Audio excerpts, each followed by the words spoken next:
ప్రార్థన చేసుకుందాం. మా దేవ, మా ప్రభువా, మీకు వందనాలు, స్తుతులు, స్తోత్రాలు చెల్లిస్తున్నాను తండ్రి. ఈ సాయంత్రం మేము నీ వాక్యం ధ్యానం చేయాలని కూర్చున్నాం ప్రభా. మీ వాక్యం ద్వారా మమ్మల్ని బలపరచమని అడుగుచున్నాం.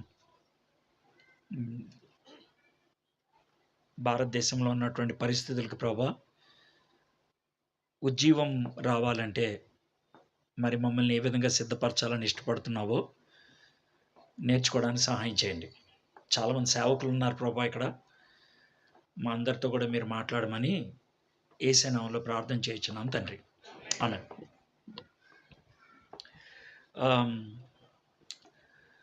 జనవరి నెలలో నేను ఒక విచిత్రమైన సన్నివేశం చూశాను.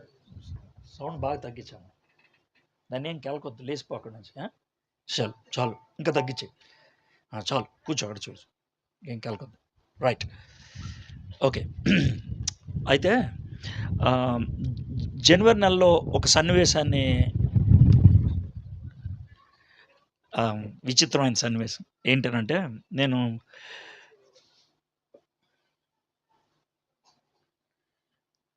మీరు మాట్లాడుకున్నంటే పక్క వెళ్ళిపోండి, అంటే మాట్లాడుకుని ఉంటారు అంతేనా.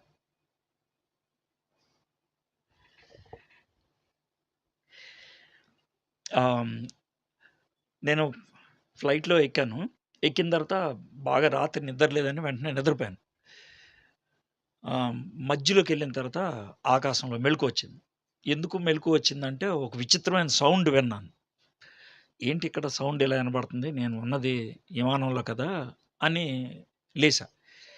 అంటే ఒక కోడిపుంజు సౌండ్ వినబడింది అన్నమాట. ఒక్కొక్క అలాగా కోడిపుంజు సౌండ్ ఏరోప్లేన్లో ఎందుకు వినబడుతుంది? చూస్తే నా పక్కన ఉన్న ఆయన ఒళ్ళో కోడిపుంజు ఉంది. పక్కనకు వచ్చిన నేను కోడిపుంజుని చూసి దానికి టవల్ చుట్టాడు. తలకాయ మాత్రం అలా బయటకు ఉంది కోడిపుంజు. నేను ఆయనకు కూడా చూశాను ఇలాగ. చూస్తే ఎవడ రైడ్ ఏరోప్లేన్లోకి కోడిపుంజు తెచ్చాడని. అంటే ఆయన ఏమన్నాడంటే, దీనికి కూడా టికెట్ తీసా అన్నాడు. ఇక మనం ఏం మాడతాం అప్పుడు? సైలెంట్ కూర్చొని ఒక 5 నిమిషాల తర్వాత ఇంకా నాకు నిద్ర పట్టలేదు. సార్, పందెం పుంజా ఇది అన్నా. అంటే అవును సార్ అన్నాడు.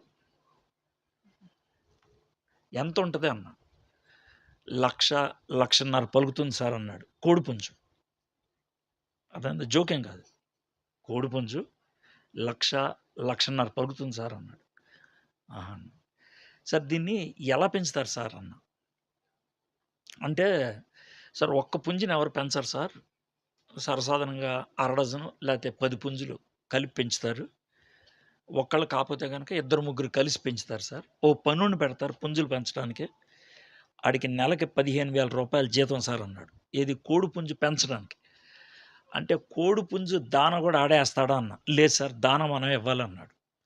ఏమిస్తారు సార్ అంటే, రోజుకి ప్రతి పుంజుకి 2 గుడ్లు ఇస్తాం సార్ అన్నాడు. తర్వాత జీడిపప్పు సర్వసాధారణంగా 1 లేకపోతే 2 బస్తాలు ఒకేసారి కొనిచ్చేస్తాం, వాడు వేస్తూ ఉంటాడు. ఉలవలు, తర్వాత గంజి ఇవన్నీ ఇస్తాం సార్ అని అన్నాడు. ఓకే, ఒక పిల్ల నుంచి పందెంకి వెళ్ళటానికి ఎంతకాలం పడుతుంది సార్ అన్న. మంచి పుంజు అయితే 18 నెలలకి పందానికి రెడీ అయిపోతుంది సార్ అన్నాడు. అంటే 18 నెలలు, నెలకి 15,000 రూపాయల జీతం, జీడిపప్పు, రోజుకి 2 గుడ్లు, ఇవన్నీ పెంచి పోషిస్తే పందానికి వెళ్తాయి కదా. ఒక పందెంలో పుంజు ఎంతసేపు ఉంటుంది సార్ అన్న. అవతల దాడి ఎక్కువ ఉంటే మాది గట్టిదైతే 90 సెకండ్లు ఉంటుంది సార్ అన్నాడు. 90 సెకండ్లు అంటే 1.5 నిమిషం. 1.5 నిమిషం పందెం కోసం 18 నెలలు కష్టపడతారు. ఒక పుంజు మీద 1,00,000కు పైగా ఖర్చు పెడతారు. అది పందెంలో ఉండేది 90 సెకండ్లు అంతే. దీంతో మీకు అర్థమైపోవాలి నేనేం చెప్పదలుచుకున్నాను. మన జీవితంలో సిద్ధపాటు కొన్నిసార్లు 10-20 సంవత్సరాలు ఉంటుంది. అయితే ఒక 5 సెకండ్ల తొందరపాటుతో మొత్తం పోగొట్టుకుంటాం. ఇంకో ఉదాహరణ చెప్తాను. నేను ఒకసారి అమెరికా వెళ్ళినప్పుడు బోస్టన్ అనేటువంటి ఊర్లో ఉన్నాను. అయితే ఆ రోజు ఎవరో ఫ్రెండ్ పలానాది చూడటానికి వెళ్తున్నాను, నువ్వు కూడా వస్తావా అని అన్నాడు. సరే నేను ఎవరింట్లో ఉన్నానో వాళ్ళని, సార్ పలానా చోటకి వెళ్ళాలి దగ్గర అంటే, నేను తీసుకెళ్తాను దగ్గర అన్నాడు. అని ఊరిని అడిగాడు. ఎందుకు వెళ్దాం అనుకుంటున్నారు సార్ అక్కడ? ఏం ఉండవు అక్కడ, బిల్డింగ్లు ఉంటాయి అన్నాడు. ఏం లేదు సార్, ఓ విషయం చూద్దామని వెళ్తున్నాను అన్నా. దారిలో అడిగాడు ఇంతకీ ఏంటనంటే 85 సంవత్సరాల క్రితం కట్టినటువంటి ఒక బిల్డింగ్‌ని పడగొడుతున్నారు. ఆ బిల్డింగ్ ఎత్తు 112 అంతస్తులు. అర్థమైందా? అయితే ఆ బిల్డింగ్ పడగొడటానికి జపాన్ నుంచి గొప్ప గొప్ప నాయకుల్ని పిలుచుకొచ్చారు. అంటే శాస్త్రవేత్తల్లాంటోళ్ళు. అనంటే ఆ బిల్డింగ్ చుట్టూ కూడా పెద్ద పెద్ద బిల్డింగ్‌లుంటాయి. ఆ బిల్డింగ్‌లు ఏట్లికి కూడా దెబ్బ తగలకుండా ఈ బిల్డింగు కుప్పకూలిపోవాలి. అందుకని కొన్ని వందల బాంబులు పెట్టారు. చిన్న చిన్న బాంబులు. ఆ బాంబులన్నీ కూడా కంప్యూటర్ కనెక్షన్ ఇచ్చి కూర్చోపెట్టి ఆటిని బటన్ నొక్కుతా ఉంటే బాంబులు పేలుతా ఉంటాయి. ఆ బిల్డింగ్ అలాగ కూలిపోద్దనమాట. మొత్తం బిల్డింగ్ మా కళ్ళెదురుంగా కూలిపోయింది. 11 సెకండ్‌లో బిల్డింగ్ కూలిపోయింది. 11 సెకండ్లు. బిల్డింగ్ మొత్తం కూలిపోయి దెబ్బయిపోయింది. ఆ బిల్డింగ్ కడతానికి 18 సంవత్సరాలు పట్టిందంట. 18 సంవత్సరాలు పట్టినటువంటి ఆ బిల్డింగు 11 సెకండ్‌ల్లో కూలిపోయింది. మన జీవితం నిలబెట్టడానికి కొన్ని సంవత్సరాలు పడతది. పడిపోవడానికి కొన్ని సెకండ్లు చాలు. దేవుడు చాలా సార్లు మన జీవితాన్ని కట్టడానికి చాలా టైం పడతది. మనకు ఆవేశం ఎక్కువ. అంటారేమో, ఈరోజు మారుమనసు పొందుతాడు. 3 రోజుల్లో సాక్ష్యం చెప్పాలనుకుంటాడు. వారం రోజుల్లో స్పీకర్ అయిపోవాలనుకుంటాడు. నెల రోజుల్లో అంతర్జాతీయ టీవీ స్పీకర్ అని బిరుదు పెట్టుకోవాలనుకుంటాడు. ఎక్కడవుతది? అలాంటి వాళ్ళు వస్తే కనుక స్టేజ్ మీద అరుపులు తప్పించి ఏముంటాయి? చెప్పండి నాకోసారి. ఏముంటాయి? నిదానంగా ఒక మాట చెప్పి మనిషి జీవితంలో మార్పు తీసుకురావాలి కానీ అరిస్తే ఏమవుతది? ఎందుకు అరుస్తున్నావు? చెప్పడానికి ఏమి లేదు కాబట్టి. ఏమన్నా ఉంటే గనక అరవాల్సిన పనే ఉంది. నెమ్మదిగా మాట్లాడొచ్చుగా. కాబట్టి దేవుడు మనల్ని వాడుకోవాలంటే మనల్ని సిద్ధపరుస్తాడు. ఆ విషయం గుర్తుపెట్టుకోండి. దేవుడు కొన్ని కొన్ని విషయాలు చాలా నిదానంగా చేస్తాడు. చాలా నిదానం. అమ్మ కడుపులో బాబు, పాప 9 నెలల 10 రోజులు ఉండాల్సిందే. ముందొచ్చేస్తానంటే అవకతవకలుంటాయి. అవునా కదా! శాస్త్రం ఎంత పెరిగినా అది మాత్రం మారదు. ఆత్మీయత కూడా అంతే. ఒక్కసారిగా మనం పెద్దోళ్ళం అయిపోం. ఒక్కసారిగా దుమ్ము లేపేయం. నెమ్మదిగా ఎదగాల్సిందే. నెమ్మదిగా. నేను ఈ మాటలు ఎందుకు చెప్తున్నానంటే, ఇప్పుడొచ్చేటువంటి పరిస్థితుల్లో ప్రతి ఒక్కళ్ళు నాయకులవ్వాల్సిందే. ఎందుకంటే, ఇదివరకు అనుకోండి మన తరపున మాట్లాడటానికి ఒకడు ఉండేవాడు. ఇప్పుడు అలా లేరు. నిన్నే నిలదీసి అడుగుతారు. "నువ్వు చెప్పరా? రేయ్! నువ్వు చెప్పు. అమ్మాయి నువ్వు చెప్పు. మా పాస్టర్‌ని తెస్తా, పెద్దోళ్ళని తెస్తా" అంటే ఆగరు అప్పటిదాకా. "నువ్వు చెప్పు." ప్రతి ఒక్కళ్ళు నిలబడాల్సిందే. ప్రతి ఒక్కళ్ళు. కాబట్టి మీరు ఇలా మీటింగులకొచ్చేసేసి కానుకలేవో కొంచెం వేసి, ఆళ్ళు భోజనం ఏమన్నా పెడితే తినేసి ఎళ్ళిపోయి, నేను ఆత్మీయంగా ఎదిగిపోతున్నానంటే అవ్వదు. పందెంలో నిలబడే అలవాటుండాలి. ఇది ఇది దానా ఏసి పెంచడమే మిమ్మల్ని. కదా! ఇది దానా ఏసి పెంచటమే. అవునా కదా! మరి పెరిగిన దానికి పందెంలోకెళ్ళి నిలబడే అవకాశం ఉండాలిగా! మరి ఉంటారా మీరు? అది ఆ విధంగా ఉండాలి అనంటే ఏం చేయాలి? కొంతమంది ఆవేశంగా ఉంటారే, ఆళ్ళే ఉండరస్సలు. గ్యారంటీ చెప్తున్నాను నేను. ఇప్పుడు ఇలాంటి చోట చాలామంది అరుస్తారు. ఇప్పుడు అరవమంటే బాగా అరుస్తారు. కానీ ఎవ్వరు లేనప్పుడు అరవరారు. ఊరినే సార్ అదేదో అప్పుడు అందరూ ఉన్నారని అరిసా గాని అసలేం లేదు సార్ అంటారు. ఈరోజు నేను ఏలియా జీవితాన్ని తీసుకొని ఆయన్ని దేవుడు ఏ విధంగా సిద్ధపరిచాడు. నేను పోయినసారి ఎక్కడో చోట మాట్లాడాను. దేవుడు ఏలియాని ఎందుకు ఏర్పరుచుకున్నాడని ఒక వచనం మీద మాట్లాడా. మీలో కొంతమంది సేవకులు వచ్చును ఉంటారు అక్కడికి. అందరూ వచ్చారు. సూపర్. దాని తర్వాత భాగం ఇది. ఓకే. సో, ఆ ఏర్పరిచినటువంటి ఏలియాని దేవుడు ఎలా సిద్ధపరిచాడు అన్నదాన్ని మనం చూస్తాం. మొదటి రాజుల గ్రంథం 17 అధ్యాయం తీయండి. మొదటి రాజుల గ్రంథం 17 అధ్యాయానికి 24 వచనాలు. మొదటి వచనం దేవుడు ఏర్పరచుకోవటం అయితే, రెండో వచనం నుంచి 24 వచనం దాకా ఏర్పరిచినటువంటి ఏలియాని సిద్ధపరుస్తాం. అర్థమైంది కదండి. ఒక వచనంలో ఏర్పరచుకొని పంపించాడు. పంపించినటువంటి ఏలియాని పెద్ద పందెంలోకి తీసుకెళ్ళటానికని సిద్ధపరిచాడు. అయితే మీకు ఇంకో మాట ముందే చెప్పేస్తున్నా టెన్షన్ లేకుండా. 17 అధ్యాయానికి 3 సంవత్సరాల వయసు. ఎంత? అంటే మొదటి వచనం నుంచి 24 వచనానికి వెళ్ళేప్పటికి 3 సంవత్సరాలు గడిచింది. 3 సంవత్సరాలు. 3 సంవత్సరాలు అంటే సంవత్సరానికి 12 నెలలు చొప్పున 36 నెలలైంది. ఇది 17 అధ్యాయం. 18 అధ్యాయంలో దేవుడు పందెంలో తీసుకెళ్ళాడు మనోడిని. ఎవరిని? ఏలియాని. పందెంలో ఆయన కొండ మీదెక్కి ప్రార్థన చేసింది 36 సెకండ్లు. అంతే. 36 సెకండ్లు ప్రార్థన చేశాడు. 36 నెలలు సిద్ధపరిస్తే 36 సెకండ్లు ప్రార్థన చేస్తే ప్రార్థన ముగియక ముందే ఆకాశంలోంచి అగ్ని కురిసింది. అర్థమైంది కదండి. కాబట్టి స్టేజ్ మీద మన ప్రవర్తన 2 నిమిషాలు 3 నిమిషాలు ఉంటే, స్టేజ్ కింద మన సిద్ధపాటు 2-3 నెలలు ఉంటుంది. కానీ ఈ దినాల్లో అలా ఉండదు. మారిపోయింది. అంత ఓపిక లేదు. మనకేమో పబ్లిసిటీ కావాలి ఎక్కువ. ఎక్కడవుతుంది? అవ్వదు. ఆతృత ఎక్కువ. అయితే ఈ అధ్యాయాన్ని మీరు చూసినప్పుడు సిద్ధపాటుకి ఎంత ప్రాధాన్యత దేవుడిచ్చాడు అన్నదాన్ని మనం నేర్చుకుంటాం. ఓకే. 17 అధ్యాయం మొదటి వచనం పోయినసారి చెప్పా. ఊరిని ఒకసారి రిపీట్ చేస్తా అంతే. దేవుడు ఏలియాని ఎందుకు ఏర్పరచుకున్నాడు?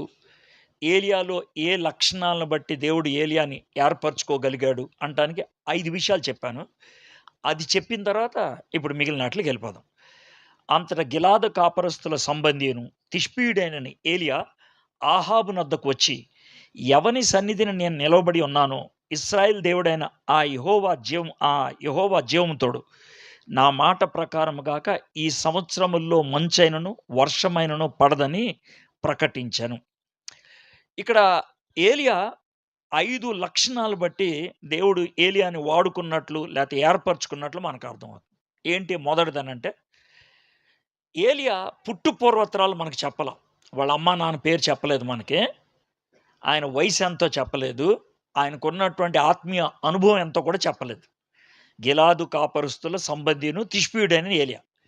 దీంతో మనకు మొట్టమొదటి పాఠం ఏంటి అనంటే, ఇక్కడ కూర్చున్న అందరికీ కూడా చెప్పగలిగేది, దేవుడు వాడుకునేటువంటి వ్యక్తి బ్యాక్‌గ్రౌండ్ దేవుడు ఎప్పుడు చూడడు. అంటే వాడు అంతకుముందు ఎలాంటోడు, వాడు ఎలాంటి బతుకు బతికాడు చూడడు.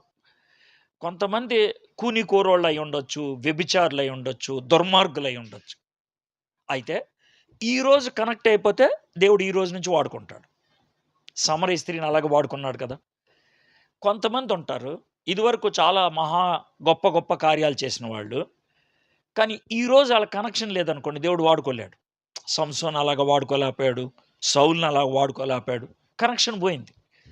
అంతకుముందు గొప్ప గొప్ప కార్యాలు చేసిన వాళ్ళే. కాబట్టి ఇక్కడ కూర్చున్నటువంటి మీరు ఈ 2 రకాలు ఉంటారు. మీలో కొంతమందికి మంచి బ్యాక్‌గ్రౌండ్ లేదు. సార్ నాకు చదువు లేదు సార్, నేను మా ఒక్కదాన్నే లేకపోతే ఒక్కడినే మారు మనసు పొందాను సార్. పర్లేదు, నువ్వు దేవుడితో కనెక్ట్ అయి ఉంటే దేవుడు నిన్ను వాడుకుంటాడు. కొంతమంది సార్ మేము 4, 5 తరాల నుంచి గొప్ప పరిచర్య చేసాం. చేసి ఉండొచ్చు, నేను కాదని అంటలా. అయితే ఈరోజు నువ్వు దేవునితో సరిగ్గా ఉన్నావా లేదా? లేదా వాడుకోలేడు. ఇది మొదటి పాఠం ఏలియా నుంచి. రెండోది, ఏలియా ఆహాబ్ ముందు అంత ధైర్యంగా ఎలా మాట్లాడగలిగాడు? అంటే మనోడికి బ్యాక్‌గ్రౌండ్ ఏంటో మనకు తెలీదు. ఎలాంటోడో తెలీదు. అంత ధైర్యంగా ఎలా మాట్లాడేసేయగలిగాడు? దానికి ఏలియాని అడిగితే ఏమని చెప్తాడంటే, "అయ్యగారు నాకు ఒక అలవాటు ఉంది. ఆ అలవాటుని బట్టి నాకు ధైర్యం వచ్చేసింది" అంటాడు. ఏంటి అలవాటు అంటే, రోజు నేను రాజులకు రాజు, ప్రభువులకు ప్రభువు ముందు నిలబడతా. ఎవరు సార్ ఆయన అంటే, మా దేవుడు. ఇశ్రాయేల్ దేవుడని యెహోవా. రోజు ఆయన సన్నిధిలో నేను నిలబడతా. సో, అంత పెద్దాయన ముందు నిలబడే అలవాటు నాకుంది కాబట్టి, ఇంకెవరి ముందు నిలబడినా కూడా నాకంత గొప్పగా అనిపించదు. వీళ్ళు చిన్న చిన్నోళ్ళు. పెద్దోళ్ళు పరిచయం ఉన్నప్పుడు ఇంకేందేముంది. కాబట్టి ఇది రెండోది. కాబట్టి ఇక్కడున్న ప్రతి ఒక్కళ్ళు కూడా చెప్పగలిగేది ఏంటంటే, సార్ నాకు డబ్బు లేదు, నాకు హోదా లేదు, నాకు మంచి బట్టలు లేవు, నాకు కారు లేదు అంటే అయ్యేం కాదు. దేవుడితో కలిసే అనుభవం ఉందా?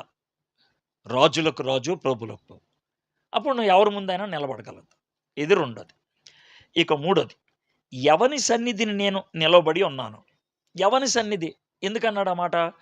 నిలబడింది అహాబ్ ముందు కదా! ఎవని సన్నిధి అని ఎందుకన్నాడంటే, ఏలియాకున్న అలవాటు ఏంటంటే ఎక్కడికెళ్ళినా కూడా దేవుడిని తీసుకెళ్తాడు. ఎక్కడికెళ్ళినా. ఇప్పుడు ఆహాబు గారితో మాట్లాడుతున్నా, ఆహాబు గారి పక్కన ఎవరున్నారు? దేవుడున్నాడు. అందుకే ఆయనకి ధైర్యం వచ్చేసింది. మనలో కొంతమంది ఏమంటారంటే, నువ్వు రావా? నాకు ఒక్కదానికే ఎళ్తానికి భయం" అని అంటారు. నాకు ఒక్కడికే ఎళ్ళటానికి భయం. మాట్లాడేది ఈళ్ళే. కానీ పక్కన ఆళ్ళుండాలి. సో, అదే విధంగా మనం ఆ మాట దేవుడితో చెప్తే ఎంత బావుంటది. "దేవా నువ్వు రావా నాతో పాటు?" మనం ఈ ప్రపంచంలో ఎవరినడిగినా వస్తానని చెప్పొచ్చు, రానని చెప్పొచ్చు. కానీ దేవుడినడిగితే రాను అని చెప్పడాయన. పరిగెత్తుకుంటూ వచ్చేస్తాడాయన. "నేను నీతో పాటు వస్తా" అని అంటాడు. ఇది మూడో లక్షణం. మొదటిది గతంతో సంబంధం లేదు. నువ్వు ప్రస్తుతం కనెక్షనే ఉన్నావో లేదు. రెండోది ఎక్కడికెళ్ళినా దేవుడిని తీసుకెళ్ళటం. మూడోది ఆయన రెండోది దేవుని ఎదురు నిలబడటం. మూడోది దేవుడిని తీసుకెళ్ళటం. నాలుగోది ఇశ్రాయేలీయుల దేవుడైన ఆ యెహోవా జీవము తోడు. ఆయన ఐడీ కార్డ్ ఎప్పుడు కూడా యెహోవా దేవుడు. నా గుర్తింపు కార్డ్ ఇది. మనకు కూడా యేసు ప్రభు మన గుర్తింపు కార్డ్ అయ్యేవాడు. ఇక లాస్ట్ వన్. ఈ సంవత్సరముల్లో నా మాట ప్రకారము గాక ఈ సంవత్సరముల్లో మంచైనను వర్షమైనను పడదని ప్రకటించాను. దేవుడిలాగా మాట్లాడేశాడు. నా మాట ప్రకారం అనేసి. ఎందుకన్నాడు ఆ మాట? దేవునితో ఎప్పుడైతే మనం మమేకమైపోతాం, కలిసిపోతామో, దేవుని మాటే మన నోటెమ్మట వస్తది. యెహోవా జీవము తోడు, లేకపోతే యెహోవా వాక్కు. దేవదూతలొచ్చి చెప్పినప్పుడు గూడా అలాగే చెప్పారు. నీకు కుమారుడు కలుగుతాడు. లేపోతే నువ్వు రేపటి లోపల చచ్చిపోతావు. ఎందుకనంటే దేవుడితో అలా కలిసిపోయినప్పుడు ఆయన మాటే నా మాట అవుతది. అర్థమైందా? మనం ఆ విధమైనటువంటి ప్రార్థనా జీవితం ఉన్నప్పుడు గట్టిగా మాట్లాడతాం. మనం మాట్లాడే మాటలు ప్రజలకి ఇష్టం కాపోవచ్చు. నేను మాట్లాడే మాటలు చాలా ఎక్కువ మందికి ఇష్టం ఉండదు. అందుకని నేను మాట మార్చను. ఇలాగే మాట్లాడతాను. ఇలాగే. ఎందుకంటే నా నా నోటెంబటొచ్చే మాటలు నేను దేవుడిని అడిగితే తెచ్చుకున్నాయి. నా సొంత జ్ఞానంతోనో, లేపోతే నా సొంత ఆవేశంతోనో చెప్పినవి కావు. సో, ఇది మొదటి వచనం అండి. ఇక రెండో వచనం నుంచి చివరి దాకా 3 విషయాలున్నాయి. 3 విషయాలు ఏంటో కూడా చెప్పేస్తా. ప్రతి విషయంలో మనం నేర్చుకునే పాఠం ఏంటో కూడా చూద్దాం. రెండో విషయం ఏంటంటే దేవుడు ఏలియాని కెరూతు వాగు దగ్గరికి తీసుకెళ్ళి అక్కడ ఒక సంవత్సరం పాటు పోషించాడు. అక్కడ. ఆ తర్వాత దేవుడు సారేపతి అనేటువంటి ఒక గ్రామాన్ని తీసుకెళ్ళి ఒక విధవరాల దగ్గర పెంచాడు. ఇది రెండోది. మూడోది విధవరాలు యొక్క కొడుకు చచ్చిపోతే భయంకరమైనటువంటి పరీక్ష ఏలియాకి. ఆ పరీక్షలో దేవుడు ఏలియాకి తోడుగా ఉండి ధైర్యాన్ని ఇచ్చాడు. 3 విషయాలు. కెరూతు వాగు దగ్గరికెళ్ళటం, సారేపతి విధవరాల దగ్గరికెళ్ళటం, ఆళ్ళ కొడుకు చచ్చిపోతే గనక బతికించడం. ఈ 3 సన్నివేశాలు ఎక్కడున్నాయి. ఈ 3 సన్నివేశాలు మనం చదువుతాం. చదివే కొద్దీ పాఠాలు నేర్చుకోవడానికి ప్రయత్నం చేస్తాం. ఓకే. ఇప్పుడు మనం ఆలోచిద్దాం. మొదటి వచనం దేవుడు ఏలియా మాట్లాడుకుంటున్నారు అనుకుందాం. ఏలియా నువ్వు ఆహాబు దగ్గరికెళ్ళాలయ్యా. ఇలా చెప్పాలి. నా మాట ప్రకారం గాక ఈ సంవత్సరాల్లో మంచైనను, వర్షమైనను పడదు అని చెప్పేయాలి అని అన్నాడు. అంటే సరే ప్రభా కొంచెం భయంగా ఉంది. భయం ఏమక్కర్లా నేనొస్తాను నీతో పాటు. నువ్వు చెప్పు. దేవుడు ఇలాగ మాట్లాడాడు అనుకుందాం. అయితే సరే ప్రభా ఎళ్తున్నాను. చిన్న దీవెనిచ్చేయి ఎళ్తాను అని అంటే, "ఇంక ఎళ్ళు ధైర్యంగా ఎళ్ళు" అని అన్నాడు. ఓ 2 అడుగులేసిన తర్వాత వెనక్కి తిరిగి ఉంటాడు ఏలియా. ఏమైంది మళ్ళీ వెనక్కి తిరిగా? అంటే ఒక చిన్న డౌట్ వచ్చింది నాకు. ఏం డౌట్ ఏంటి? ఇప్పుడు నేను అలాగా ఆహాబుతో చెప్పాననుకో, నా మాట ప్రకారము గాక వర్షమైనను, మంచైనను కురదు అని చెప్పాననుకో, అప్పుడు ఏం జరుగుద్ది? జెజబెల్ వచ్చి నన్ను చంపేస్తదా? ఆహాబు తీసుకెళ్ళి నన్ను జైల్లో పడేస్తాడా? ప్రజలంతా నన్ను రాళ్ళతో కొట్టి చంపేస్తారా? లేపోతే ఆకాశం నుంచి దేవదూతలొచ్చి నన్ను తీసుకొని వెళ్ళిపోతారా? ఆ తర్వాత ఏమవుద్ది? నేనెళ్లి చెప్పేస్తా. తర్వాత ఏమవుతది? అంటే దేవుడు నేను చెప్పను. నేను చెప్పను. అదేంటి ప్రభా! నీకు తెలీదా? నాకు తెలుసు ఏం జరుగుద్దో. కానీ నేను చెప్పను. ఎందుకు చెప్పవు? చెప్తే నీకు నా మీద విశ్వాసం ఉన్నట్లు గాదు. నువ్వేం జరుగుద్దో చెప్పు అప్పుడు నేను చేస్తానంటే ఎక్కడవుద్ది? మీలో చాలామంది ఇప్పుడు అదే స్థితిలో ఉన్నారు. దానికి మీరు అనేటువంటి మాట ఏంటో చెప్తాను. ఏమంటారు? సార్ ఏం అర్థం కావట్లేదు సార్. అంటే అర్థం కావట్లేదంటే ఏంటంటే, ఆడికెళ్ళిన తర్వాత ఏం జరుగుద్దో తెలిస్తే అర్థమైనట్టనమాట. ఏం అర్థం కావట్లేదు సార్. అందుకని ఏం నిర్ణయం తీసుకోలేకపోతున్నాను. నువ్వు ఆల్రెడీ నిర్ణయం తీసుకున్నావు ఎళ్ళకూడదని. తీసుకోలేకపోతున్నాను మళ్ళీ రెండో అబద్ధం. ఇప్పుడు నీకు అర్థమవుతుంది కదా! పక్కా అర్థమవుతుందా? సెట్ అయిపోయిందా మీకది? అంటే విషయం ఏంటనంటే, నేనెళ్తే ఏం జరుగుద్దో వరుసగా చెప్పేసారనుకో అప్పుడు నేనెళ్ళిపోతా. ఇప్పుడెలా ఉంటదంటే 'షడ్రక్, మెషక్, అబేద్నెగో' దేవుడు షడ్రక్ ధైర్యంగా ఏం కాదు అని చెప్పి ప్రభు మరేమవుద్ది? ఏం కాదు అగ్నిలోకెళ్తారు కదా! కాలకుండా నేను చేస్తా అని అన్నాడనుకో దేవుడు. ఈళ్ళెళ్ళటం పెద్ద విషయమా? చెప్పండి నాకు విషయమా? దానియేలు చెవులో టెన్షన్ పడదా? ఓరి సింహాలు చాలా ఉంటాయి. సింహాలేంటి నేను నోరు కట్టేస్తాను ముందే. నువ్వు రాకముందే దేవదూతలు కట్టేస్తా. అవునా! నేను ఎళ్ళిపోతానులే అయితే. ఇప్పుడు దానికి గొప్పేముంది? గొప్పేముందంటున్నా. ఇప్పుడు నువ్వు అడిగేదేంటి తెలుసా? సింహాలు కట్టేస్తారా లేదా? మంట ఆరిపోద్దా లేదా? నేను దూకితే పట్టుకుంటారా లేదా? అయి చెప్తే అప్పుడు విశ్వాసంతో నిర్ణయం తీసుకుంటాను. దాని తొక్క విశ్వాసం ఏముంది? ఇప్పుడు నీకు అర్థమైందా? సో, దేవుడు మనల్ని ఏమంటాడంటే, నీకు నా మీద నమ్మకం ఉంటే రా. ఆ తర్వాత ఏం జరుగుద్దో నాకు తెలుసు. నీకు తెలీదు. నాకు తెలుసు కాబట్టి నువ్వు రా. ఇప్పుడు సార్ గారు నాతో పాటు ఒకాయన పంపించాడు. తీసుకురావడానికని. ఆయన పేరేంటి సంపత, సతీష్‌ని పంపించాడు. సతీష్ అని ఆయనొచ్చాడు. ఎవరో డ్రైవర్ గారొచ్చారు. 2 నిమిషాల్లో నాకు అర్థమైందేంటంటే, డ్రైవర్ గారు మన జాతి కాదు, సతీష్ మన జాతి అని. అంటే జాతి అంటే వేరుగా అనుకోవద్దు అని అర్థమైంది. ఆహ్, అయితే నేను ఇక్కడికొచ్చాడప్పుడు టెన్షన్ ఏం పడట్ల. నా దారి నేను పని చేసుకుంటున్నా. ఎందుకో తెలుసా? దారి తెలిసిన సతీష్ కారులో ఉన్నాడుగా. దారి తెలిసిన సతీష్ కారులో ఉన్నాడుగా. నేనెందుకు టెన్షన్ పడాలా? నేను టెన్షన్ పడాల్సిన అవసరంలా. అదే విధంగా దారి తెలిసిన దేవుడు నీతో ఉంటే నువ్వెందుకు టెన్షన్ పడతావు? చప్పట్లు కొడతాం ఏ ఎదవైనా చేస్తాడు. పెద్ద విషయం కాదు. అస్సలు మీరేదో పెద్ద గొప్ప పని చేశారనుకుంటున్నారు. ఎదవ పనది. మీరు ప్రశ్నించుకోవాల్సిందేంటంటే నేను అలా ఉంటున్నానా లేదా అని. చప్పట్లు కొట్టేస్తే మనల్ని ప్రజలు చూస్తే వీడు గొప్ప విశ్వాసి అదా? కాదు. విశ్వాసి హడావిడి ఏం చేయడు. చాలా సైలెంట్‌గా ఉంటాడు. విషయం గుర్తుపెట్టుకోండి. కాబట్టి నేను నమ్ముతున్నానా దేవుడిని లేదా అని. సార్ అది సీనియర్ విశ్వాసులను అడుగుతారు సార్. కొత్తోళ్ళని అడగరు సార్ అని అనుకుంటారు. కొత్తోళ్ళని అడుగుతారో లేదో మీకు చెప్తా. ఒక వచనం చూపిస్తా. అపోస్తుల కార్యం 9 అధ్యాయం 6 వచనం. అంటే 1, 2 వచనాలు చూపిస్తే దేవుడు అంటే ఎవరికైనా ఇదే పరిస్థితా? ఎవరికైనా ఇదే బాప్తా? అనేది అర్థమవుద్ది. అపోస్తుల కార్యం 9 అధ్యాయం 6 వచనం. విషయం ఏంటనంటే అవసరంలా మనకు మైక్ ఇచ్చారు. లైట్ ఒకటిచ్చారు. బైబిల్ ఒకటుంది. నేను చదువుతా. నాకు పెట్టిందే ఆ పని. మీరు వినండి చాలు. మీ పని వినటం, నా పనేమో అది. నేను కుక్క, మీరు గాడిద. ఎవరు ఏం పని చేయాలో ఆ పని చేస్తే సరి. మీరు వినండి చాలు. అర్థమైంది. అయితే ఇది విషయం ఏంటనంటే సౌలు దమస్కెళ్తా ఉంటే సూర్యుడి కంటే మహా వెలుగు మధ్యాహ్నం కనబడింది. సూర్యుడి కంటే మహా వెలుగు మధ్యాహ్నం కనబడింది. మనోడు ఇలా తలెత్తి చూశాడు. సూర్యుడి కంటే ఎక్కువ వెలుగుంది. ఎండాకాలం సూర్యుడు చూస్తేనే కళ్ళు మండుతాయి. సూర్యుడి కంటే ఎక్కువ వెలుగు చూస్తే కళ్ళు మండుతాయిగా. మనోడు కళ్ళు పోయాయి. కళ్ళు పోయి పడిపోయాడు కింద. పడిపోయి "ఎవరు నువ్వు?" అన్నాడు. "నేను యేసుని" అని అన్నాడు. ఆ తర్వాత యేసు సౌలుతో అన్న మాట 6వ వచనం అన్నమాట. చదువుతాను చూడండి. "లేచి పట్టణంలోనికి వెళ్ళుము. లేచి నాయనా పట్టణంలోకెళ్ళు." ఏ పట్టణంలోకి? దమస్కు దగ్గరికొచ్చావుగా ఎళ్ళు. అప్పుడు మనోడు అడగాల్సిన పని ఏంటంటే, ఎళ్తే ఏం జరుగుద్ది? అది మనోడు అడగాల్సిన పని. ఎవరు? సౌలు. ఏం చెప్పాడో చూద్దాం. అక్కడ ఎక్కడ? పట్టణంలోకెళ్ళిన తర్వాత. ఎక్కడ? అక్కడ. ఆ!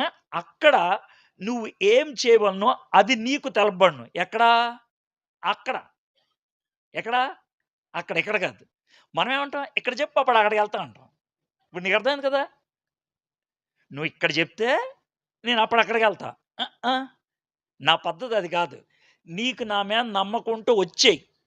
అక్కడ చూసుకుంటాను నేను. ప్రభువా నువ్వు చూసుకుంటావో లేదో అంటే దాన్ని అపనమ్మకం అంటారు. మనోళ్ళు దాన్ని కవరింగ్ అనమాట. ప్రభువా నువ్వు మంచోడివి గానీ నేను ఉంటానో లేదో అనంటే అది కూడా ఇదే. నువ్వు వేస్ట్ గాడివని నాకు తెలుసు. అయితే ఈ వేస్ట్ గాడిని నడిపించేవాడు వేస్ట్ గాడు అనుకుంటే ఎలాగా? అర్థమైందా? కాబట్టి నీకు నా మీద విశ్వాసం ఉందంటానికి ఇది మొదటి మెట్టు. నేను చెప్పిన దగ్గర రా అప్పుడు పని జరుగుద్ది. దేవుడు ఎప్పుడు కూడా అదే అంటాడు. మీలో చాలామంది ముందుకెందుకెళ్ళట్లేదనంటే మీకు విశ్వాసం లేదు కాబట్టి. మీరు విశ్వాసం అంటే ఏమనుకుంటారంటే స్టేజ్ ఎక్కి హల్లెలూయా అని చెప్తే విశ్వాసం అనుకుంటారు. నేను తప్పంట్లా. కానీ అది కాదు విశ్వాసం. ఇలాంటి మీటింగ్‌కి మీరు జాగ్రత్తగొచ్చి కూర్చొని వాక్యం వినిస్తే అది విశ్వాసం అనుకుంటారు. నేను కాదనట్లా. అది మంచిదే. కానీ అది కాదు విశ్వాసం. విశ్వాసం అనంటే ఏమీ లేనప్పుడు గూడా నిలబడగలగటం. దేవుడేమంటున్నాడంటే నువ్వు ఆడికెళ్ళు. తర్వాత ఏం జరుగుద్దో చూస్తా. ఇది ఇలాగే కాదు. చాలామందికి చెప్పాడు.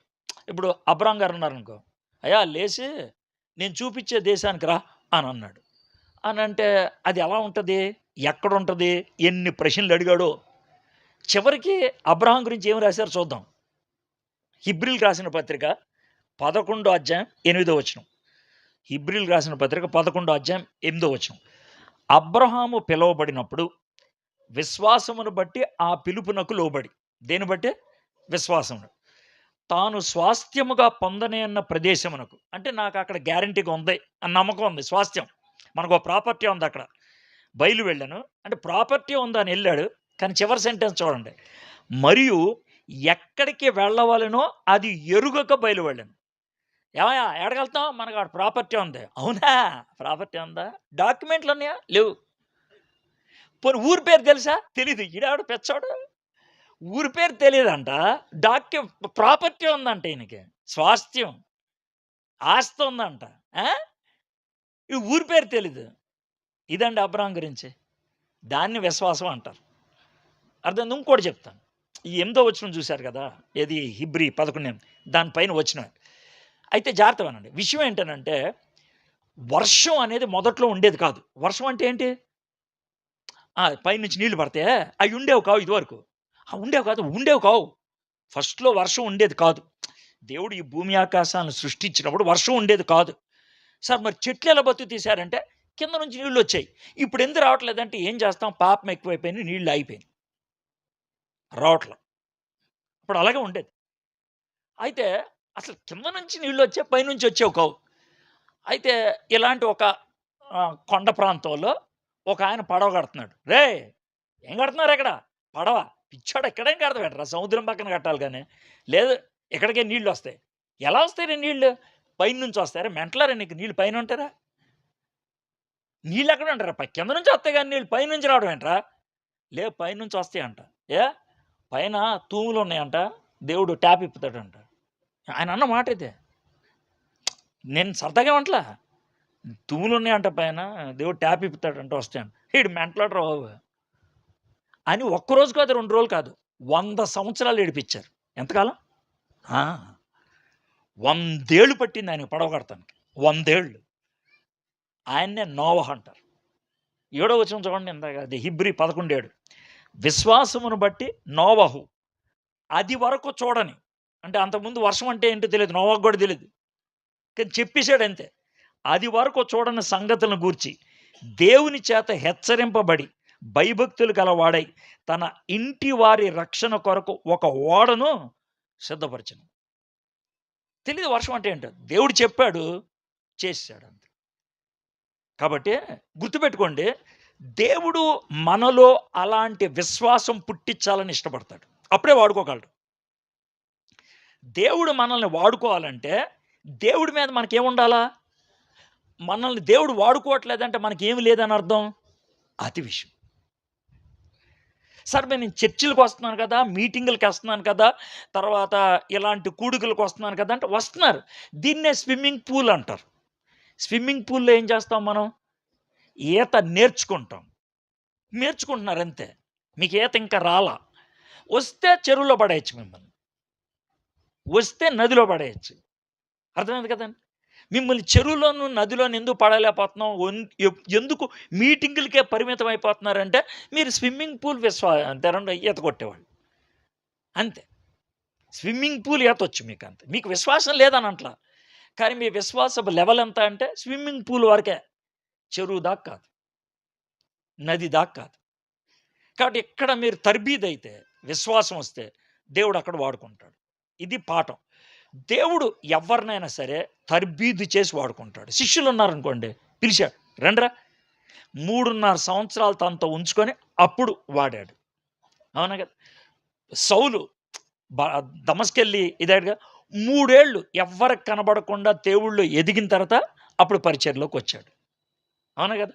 యేసుప్రభువారు బాప్తీసం అయిపోయిన తర్వాత 40 రోజులు ఎవ్వరికి కనబడకుండా యెరికో అరణ్యంలోకి వెళ్ళిపోయి ఆ తర్వాత పరిచర్లోకి వచ్చాడు. అవునా కదా? ఎవరికైనా అంతే. ఎవరికైనా అంతే. కాబట్టి నేనేమంటున్నానంటే, కంటికి కనబడకుండా, ఇంకో చెవికి వినబడకుండా దేవుడితో నువ్వు గడిపే సమయం ఎంత? చూపించుకుంటూ చేస్తే చాలా ఉంటది. చాలా ఉంటది. స్టేజ్ మీదకొచ్చి ప్రార్థన చేయమంటే ఎంత పొడుగు చేస్తారు. వాడిని నిలదీసి, రేయ్ అబద్ధం ఆడావా లేపి పడేస్తా. స్టేజ్ మీద పావుగంట ప్రార్థన చేసావు, స్టేజ్ కింద ప్రార్థన చేసింది ఎంతరా చెప్పారంటే, అన్నం తినక ముందు చేశాను సార్, ప్రభువా దీవించు, ఆశీర్వదించు, ఆమేన్. అంతకు మించి ఏముండదు. సిగ్గుండాలి మీకు. సిగ్గు. సిగ్గు. సిగ్గుండాలి. దేవునితో ఒంటరిగా గడపడం నేర్చుకుంటే విశ్వాసం అనేది పెరుగుద్ది. సరే చూద్దాం. ఇప్పుడు 2వ వచనంకొద్దాం. ఏది? 17వ అధ్యాయం. పిమ్మట యెహోవాకు అతనికి ప్రత్యక్షమై, ఏదైన తర్వాత ఆహాబు దగ్గరికెళ్ళి చెప్పేశాడు. అయిపోయింది. మనోడు, ప్రభా అయిపోయింది, నెక్స్ట్ ఇప్పుడేం జరుగుద్ది? నేను అనుకున్న 4 ఆప్షన్స్. ఆప్షన్ నంబర్ 1 జెజబెల్ చంపేస్తది. ఆప్షన్ నంబర్ 2 ఆహాబు తీసుకెళ్ళి లోన పడేస్తాడు. ఆప్షన్ నంబర్ 3 ప్రజలంతా కూడా నన్ను రాళ్ళతో కొట్టి చంపేస్తారు. ఆప్షన్ నంబర్ 4 దేవదూతలే నన్ను ఎత్తుకెళ్ళిపోతారు. ఏం జరుగుద్ది ఈ 4 ఆటిలో? అనుకునే లోపల దేవుని వాక్కొచ్చింది. అయ్యా ఏలియా అన్నాడు. ప్రభా మీరొచ్చారా? యెహోవాకు అతనికి ప్రత్యక్షమై, ఇచ్చటి నుండి తూర్పు వైపునకు పోయి, ఇక్కడి నుంచి చార్మినార్ ఎల్లు అంటే ఒక అర్థం ఉంది. ఇక్కడి నుంచి పంజాగుట్ట ఎల్లు అంటే ఒక అర్థం ఉంది. ఇక్కడి నుంచి బిహెచ్ఎల్ ఎల్లు అంటే ఒక అర్థం ఉంది. ఇక్కడి నుంచి తూర్పు ఎల్లు అంటే అర్థం ఏంటంటే ఊరు పేరు లేని చోటకి వెళ్ళమన్నాడు దేవుడు. దేవుడు డైరెక్షన్ చెప్పాడు, డెస్టినీ చెప్పలేదంటే, గమ్యం చెప్పలేదు. ఈటెపెళ్ళు అని అన్నాడంటే ఎటెళ్ళాలి? ఎళ్ళాలి అంతే. అడుగో ప్రభా నన్ను ఊరు పేరు లేని చోట తీసుకెళ్తావు. అక్కడికెళ్తే నా పని అవుద్ది. గుర్తుపెట్టుకోండి, తర్బీదు చేసేటప్పుడు ఊరు పేరు లేని చోట్లకెళ్తాం. కానీ మన కోరిక ఏంటి తెలుసా? మనం నెమ్మదిగా బిల్డప్ అవ్వాలి సార్, తొక్కేం కాదు. ఇదేమన్నా క్రికెట్ మ్యాచ్ అనుకున్నాం నెమ్మదిగా బిల్డప్ అవ్వడానికి? అస్సలవ్వదు. కంటికి కనబడకుండా అవుతది. తల్లి గర్భంలో 9 నెలల బిడ్డ ఎలా పెరుగుతాడో, దేవుని కాపుదల్లో మనం పెరిగితే డెలివరీ అయిన తర్వాత బాబు ఎలాగ ఏడుస్తాడో, దేవుడు డెలివరీ చేసిందా మనం దేవుడి కోసం నిలబడతాం. నువ్వు అక్కడికెళ్ళు అంటే తర్వాత ఏమందో చూద్దాం. నీవు ఇచ్చటి నుండి తూర్పు వైపు పోయి యోర్ధానుకు ఎదురుగానున్న కెరూతు వాగు దగ్గర దాగి ఉండము. చివరి మాట ఏముంది చెప్పండి నాకు? ఇది అసలు మాట బావుందా? అస్సలు బాగోలేదు. ఏంటి ప్రభా! ఆహాబు రాజు ముందు తొడగొట్టేశాను నేను. అవునా కదా! ఆహాబు రాజు "రేయ్! వర్షం రాదు" అని తొడగొట్టేశా. ఇప్పుడేమో నన్ను దాక్కోమంటున్నావేంటి? దాక్కోమంటున్నావేంటి? ఆ! ఎళ్లి మాట్లాడమన్నది నేనే. దాక్కోమనేది గూడా నేనే. అదేంటి ప్రభా! అది అప్పుడు అవసరం. ఇది ఇప్పుడు అవసరం. కాబట్టి మీలో చాలామందికి ఈ విధమైన ఆలోచన నేను దేవుని సేవకుడిని. ఎప్పుడు కూడా నిలబడి మాట్లాడాల్సిందే, జయం పొందాల్సిందే, అవతలోని ఓదరగొట్టాల్సిందే. అవసరంలా. కొన్నిసార్లు సైలెంట్‌గా ఉండటం కూడా నేర్చుకోవాలి. నాకు తెలీదు. చెప్పడం చేత కాదా? నాకు తెలీదు సార్. నాకు తెలీదు. నాకు తెలీదు. నేను చాలా సార్లు చెప్పాను ఆ మాట. నాకు తెలీదు. సార్ పరలోకంలోకెళ్తే ఎలా ఉంటది? అని అడిగాడు ఒకాయన. ఏమో బాబు నాకు తెలీదు ఇంకా ఎళ్ళలేదు కదా నేనన్నా. నిజం. మనమేమన్నా తెలుగు సినిమా హీరోయేమా? దేన్నైనా సరే అంటే తెలుగు సినిమా హీరో ఆడప్పుడు దాకా సైకిల్ కూడా తొక్కడు. ఆడికి ఏరోప్లేన్ ఇస్తే కూడా నడిపేస్తాడు. అవునా కదా! ఆడికి రాందంటూ ఉండదు. ఉందో ఓటమంటూ ఉండదు. వాడిని చంపేసి పాతెట్టేసినా దాంట్లోంచి లేసొచ్చేస్తాడాయన. అవునా కదా! మనం అలాంటోళ్ళమేం కాదు. మనం మామూలు మనుషులం. దేవుడు చాలా సార్లు దాచిపెడతాడు మనల్ని. దాచిపెడతాడు. దాచిపెట్టేది ఎందుకో తెలుసా? పెంచటానికి. పెంచటానికి.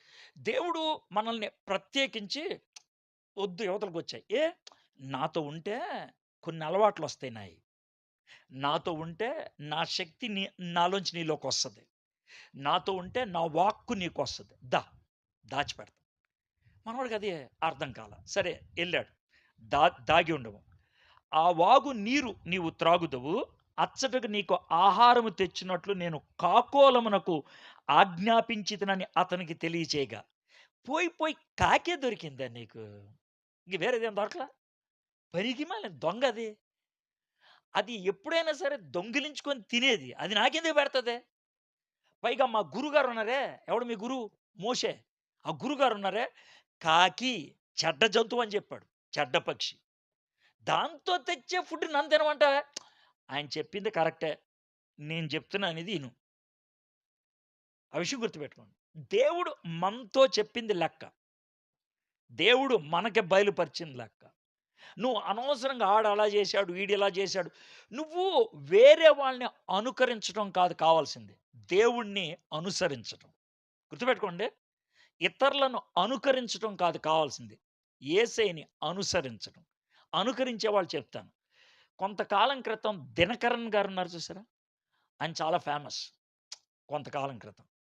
ఆయన చాలా చోట్ల మీటింగులు పెడితే 3,00,000, 4,00,000, 5,00,000 ఆయనకి కొన్ని జబ్బులున్నాయి. ఆ జబ్బులు బట్టి కొన్ని కొన్ని చేస్తా ఉంటాడాయన. ఉదాహరణ చెప్తాను. ప్రభువా! నీకు స్తోత్రం హల్లెలూయా అని కళ్ళు మూసుకొని తెరుస్తాను. ఆయనకున్న జబ్బది. అర్థమైందా? ఇప్పుడు మామూలుగా ఉన్నవాడు కూడా ఇలా ఇలా అని ప్రార్థన చేస్తా ఉంటాడు. మీరు గమనించారా ఎప్పుడైనా చాలా మందిని? అనుకరిస్తే శక్తి రాదు. అనుసరిస్తే వస్తది. ఆ విషయం గుర్తుపెట్టుకోండి. కొంతమంది స్పీకర్‌లకి ఆళ్ళకున్న స్టైల్ బట్టి నాలిక వంకర పెట్టి మాడతారు. ప్రభువు నామ స్తోత్రములు అంటాడు. గమనించారా మీరు? అంటే ఏంటంటే, ఆ స్టైల్ ఉపయోగిస్తే లేపోతే అది ఉపయోగిస్తే గంభీరంగా ఉంటది దేవుడు. ఆ తర్వాత ఈళ్ళతో లింక్ ఉంటది ఆళ్ళకి. సౌండ్ సిస్టమ్‌తో. గూచు చు చు చు అని పెట్టాలాయన. గమనించారా? గమనించారా? అలాంటోళ్ళని మనం ఏం చేయాలి తెలుసా? చొప్పోటి తెచ్చి, దాన్ని పేడలో మూసి పేట్న కొట్టాలి. ఆ! అంటే దేవుడిని ఎంత నీచం చేసి పడేశారంటే, మన సౌండ్‌తో దేవుడిని మార్చేయొచ్చనుకుంటున్నారు. ఇక్కడ ఎకో సిస్టమ్ పెడితే దేవుడొచ్చేస్తాడు. పరిశుద్ధాత్ముడు ఇక్కడ సంచరిచ్చేస్తాడు. ఏది ఎకో సిస్టమ్‌తో. ఏం చెప్పాలి ఆళ్ళని? ఏం చెప్పాలి సార్? ఎంత నీచ నికృష్టమైనటువంటి బుద్ధది. తప్పు కదా! దేవుడి నామాన్ని అపకీర్తి పాలు చేసేది మనం కాదా? దేవుడు అలాంటి ఎదవేషాలేయమని జెప్పాడా? మరి ఎందుకేస్తున్నాం సార్ మనం? ఎందుకేస్తున్నాం? ఎవడో ఈయన్ని, "సార్ ఏంటి సార్ మీ వాళ్ళు అర్థం కాకుండా అరుస్తున్నారంటే" ఏం చెప్పాలి నేను జవాబు అప్పుడు? "కరెక్టే సార్ మీకే కాదు నాకు గూడా అర్థం కావట్లేదు" అనాలి. అవునా కదా! అవునా కాదా చెప్పండి? తప్పు కదా సార్! మనం అనుసరించాలి సార్ దేవుడిని. ఆయన ఏం చెప్తే అది చేయాలి. కాకుల్ని పంపిస్తానురా అన్నారు. ఇప్పుడు జాగ్రత్త వినండి. దేవుడు ఒకే అడ్రెస్ ఇద్దరికిచ్చాడు. ఒకే అడ్రెస్ ఇద్దరికిచ్చాడు. ఎవరెవరికి? ఒకడేమో మనోడు ఏలియా. ఇంకోళ్ళు ఎవరికిచ్చారు అడ్రెస్సు? కాకులకి. కాకులకి అడ్రెస్ మార్చడం వచ్చా? కాకులకి అడ్రెస్ మార్చడం వచ్చా? రాదు. అవి మార్చలేవు. ఎందుకంటే ప్రపంచంలో ఏది కూడా అడ్రెస్ మార్చదు. వర్షం నువ్వు జీడిమెట్ల ఎళ్ళంటే వర్షం జీడిమెట్లే ఎళ్తది. ప్రభా! నేను పొరపాటుగా వేరే చోటకెళ్ళాను అందవు వర్షం. తిమింగలం నువ్వు పడవ పక్కన ఉండంటే కరెక్ట్‌గా అక్కడే ఉంటది. తిమింగలం నోరు తెరువు అంటే కరెక్ట్‌గా తెరుసుద్ది. తిమింగలం నీలో ఎవడన్నా పడ్డాడా? పడ్డాడు. ఆడిని కొరక్కుండా మింగేయి అంటే మింగేస్తది. అర్థమైందా? 2 రోజులైన తర్వాత కడుపు తిప్పుతుందా? కక్కేయి అంటే కక్కేస్తది. ఆ! అర్థమైందా? సముద్రం పొంగంటే పొంగేస్తది. అన్నీ కూడా దేవుడి మాటలింటాయి. ప్రపంచంలో అన్నీ. కానీ మాట వినకుండా ఉండగలిగేది ఎవడో తెలుసా? మనిషే. సో, ఇప్పుడు అడ్రెస్ కాకులకిచ్చాడు. అడ్రెస్ మార్చలేవు కాకులు. కానీ అడ్రెస్ ఎవరు మార్చగలరు? ఏలియా మార్చగలడు. ఇప్పుడు ఏలియాని ఇక్కడికొచ్చి కూర్చోరా అన్నాడు. ఇది అడ్రెస్ ఇచ్చాడు. మనోడు అక్కడ సౌండ్ ఎక్కువొస్తుందని ఇక్కడ కూర్చున్నాడు. అనుకుందాం. కాకులు ఎక్కడికొస్తాయి? అంటే నా మాట వినండి. దేవుడు తాను ఇస్తానంది పంపించాడా లేదా? జాగ్రత్తగా వినండి. పంపించాడా లేదా? ఏలియాకి అది చేరిందా లేదా? మళ్ళీ చెప్తున్నాను నేను. ఏలియా ఇక్కడ కూర్చున్నాడు. కాకులు అక్కడికొచ్చాయి. అంటే దేవుడు అక్కడ కూర్చోమన్నాడు కాబట్టి ఏలియా అక్కడ కూర్చోకుండా ఇక్కడ కూర్చున్నాడు. కాకులు అక్కడికొచ్చాయి. నేను మళ్ళీ మళ్ళీ ప్రశ్న మొదలుపెడుతున్నా. దేవుడు పంపిస్తానన్నది పంపించాడా? ఏలియాకి అది చేరిందా? క్లారిటీ వచ్చిందా ఇప్పుడు మీకు? అంటే తప్పు దేవుడిదా?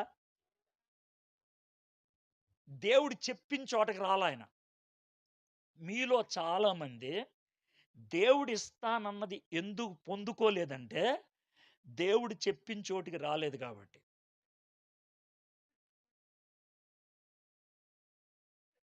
దేవుడిస్తాడు. ఇస్తాడు. కానీ ఇచ్చేదానికి ముందు షరతు పడతాడు. నువ్వు అడుగు నేనిస్తా. నువ్వు తట్టు నేను తీస్తా. నువ్వు దూకు నేను పడిపోకుండా చేస్తా. నువ్వు వెళ్ళు నేను నాదుకుంటా.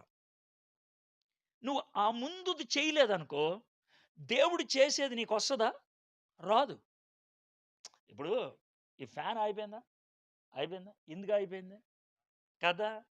ఈ ఫ్యాన్ రావాలండి. ఫ్యాన్ రా అంటే వస్తదా? ఫ్యాన్ రాలో వస్తదా? నేను పెట్టుకుంది అది కాదు.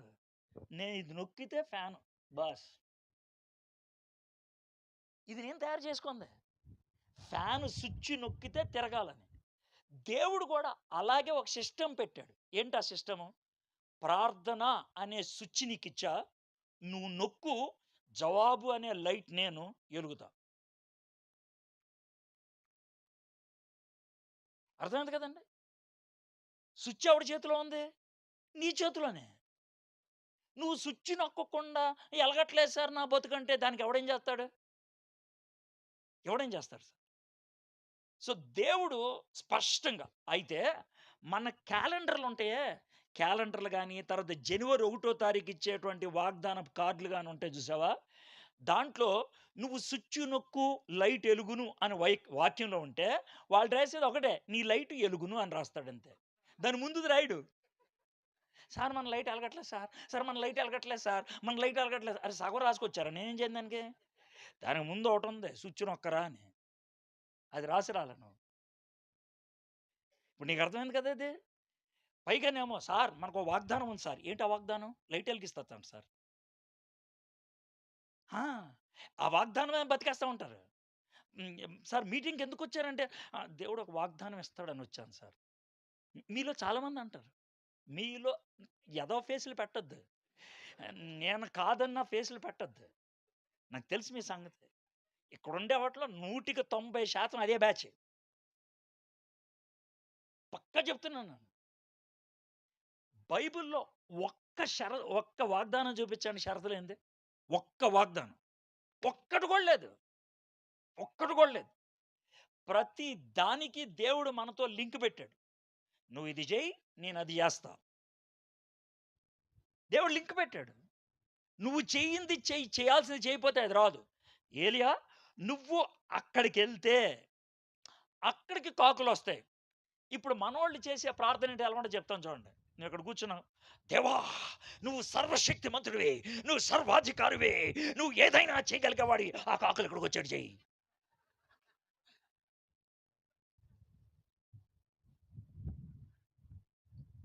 పైగా నీకు సలహాలిచ్చాడు. బ్రదర్ విశ్వాసంతో ప్రార్థన చేస్తే ఏమైనా బ్రదర్స్ బ్రదర్ విశ్వాసం, విశ్వాసం.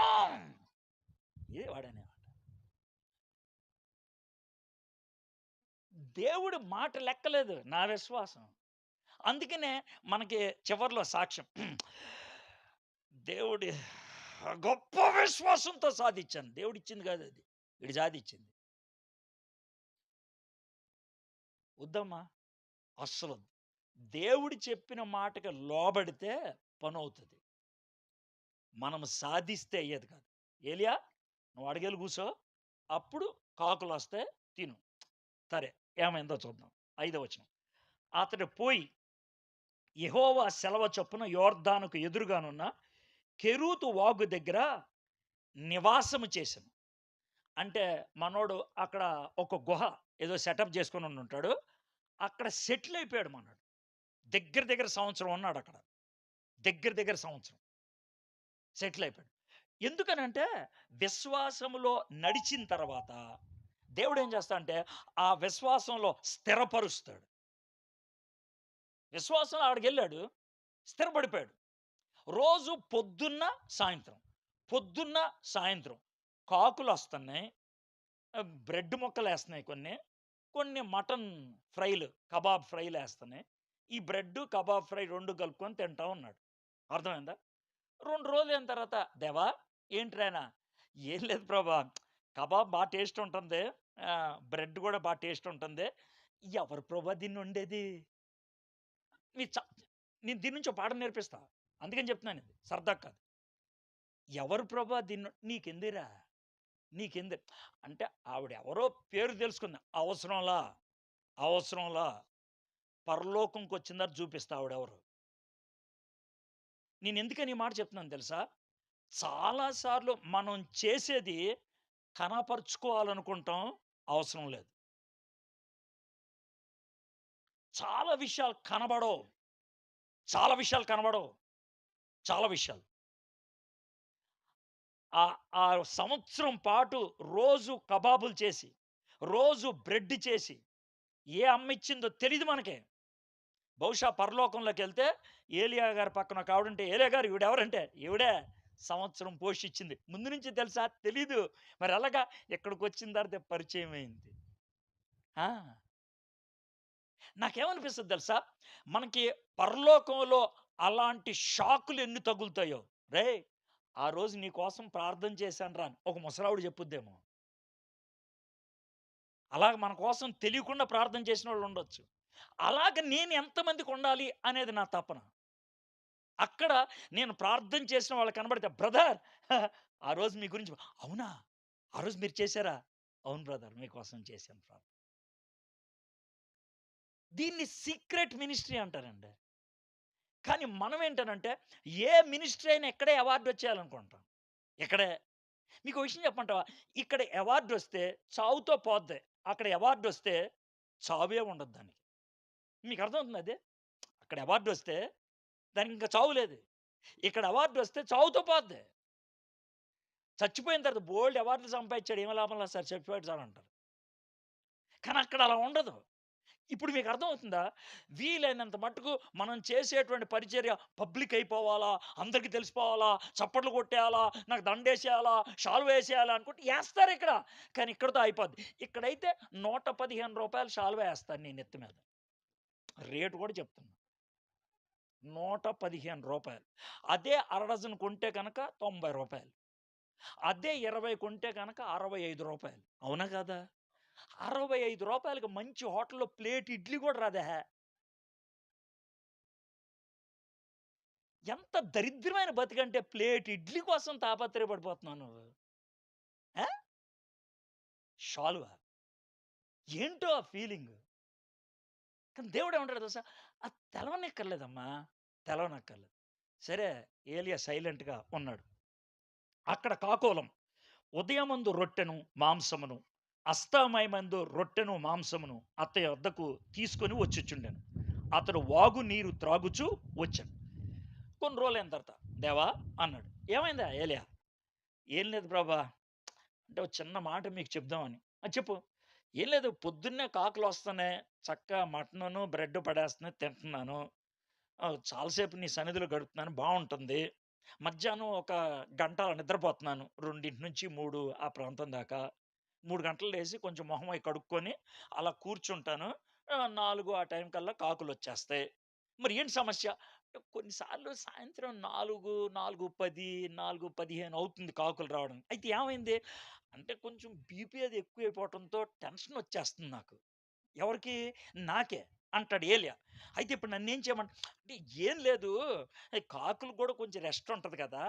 అందుకు చెప్తుందేంటనంటే, కాకులు రోజు పొద్దున్న, సాయంత్రం వచ్చే బదులు వారానికి ఒక కుప్ప పడేస్తే పోలా. ఇప్పుడు నీకు అర్థమవుతుందా? వారానికి ఒక కుప్పొస్తే పడేస్తే పోలా. నాకు టెన్షన్ ఉండదు. కాకులకు గూడా బాధ ఉండదు.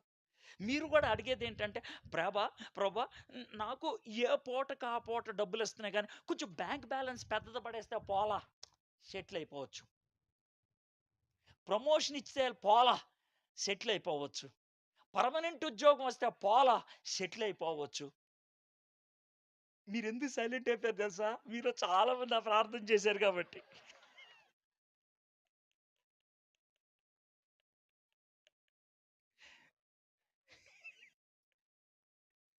మీలో చాలా మంది చేశారు ఆ ప్రార్థన. నాలాంటోడు ఎవడన్నా వచ్చి బ్రదర్, ఏం లేదు బ్రదర్. అంటే ఇప్పుడు బొటాబొటిగా సరిపోతుంది కానీ కొంచెం ప్రమోషనొస్తే బావుంటది బ్రదర్, ఇల్లు కట్టుకొని కొంచెం జాగ్రత్తగా ఉండొచ్చు. లోన్ ఒకటి దొరికిందనుకో ఇల్లు కట్టేసుకొని బతికేయచ్చు. ఇది మనం అడిగే మాట. అంటే మన జీవితంలో సెటిల్ అయిపోవాలి. కానీ దేవుడు అప్పుడు ఏలియాతో ఏమంటాడంటే, "ఏలియా, నువ్వు అడిగిన మాట చాలా బావుందసలు. విపరీతమైన జ్ఞానం ఉపయోగించావు గానీ, దానివలన నాకు 2 నష్టాలున్నాయా?" అంటాడు దేవుడు. ఏంటి ఆ నష్టాలు? నష్టం నంబర్ 1, అసలు నిన్నిక్కడ కూర్చోబెట్టి పొద్దున్న, సాయంత్రం కాయగూరలని పంపించేదే ఒక పాఠం నేర్పించడానికి. ఏంటది? రోజు నా మీద ఆనుకోవటం. ఓహో! అది పోద్ది. వారానికోసారి ఆనుకుంటావు. రోజు ఆనుకోవటానికి, వారంలో ఒకసారి ఆనుకోవడానికి తేడా ఉందా? ఆ! ఉంది సార్. అందుకే. నువ్వు రోజు ఆనుకుంటే బలం ఎక్కువొస్తది. వారానికోసారి ఆనుకుంటే ఏమొస్తది? ఆవేశం ఎక్కువొస్తది. ఇప్పుడు రోజు పరిగెట్టేవాడికి బావుంటది. వారానికోసారి పరిగెడితే ఏమొస్తది? ఆయాసం వస్తది. ఇక్కడ రోజు నా మీద ఆనుకోవటం అది నేను నేర్పించాలి. రెండో సమస్య ఉందా? ఏంటనంటే, తర్వాత నేను ఒక ప్రార్థన నేర్పిద్దాం అనుకుంటున్నాను జనం అంతటికి. ఏం ప్రార్థన ప్రభా? మా అనుదిన ఆహారము నేడు మాకు దయచేయము. అది నేను నేర్పిద్దాం అనుకున్న ప్రార్థన. అయితే ఇప్పుడేమైంది? ఇప్పుడు నీకు వారానికోసారి ఫుడ్ పెట్టాననుకో, ఆ ప్రార్థన మార్చేయాల్సొస్తది. ఏమని? మాకు వారానికోసారి భోజనం పెట్టు ప్రభా అని అడగాలి. రోజు పెడితేనే ఉండలేకపోతున్నారీళ్ళు. వారానికోసారి పెడితే ఉంటారీళ్ళు? పోతారు.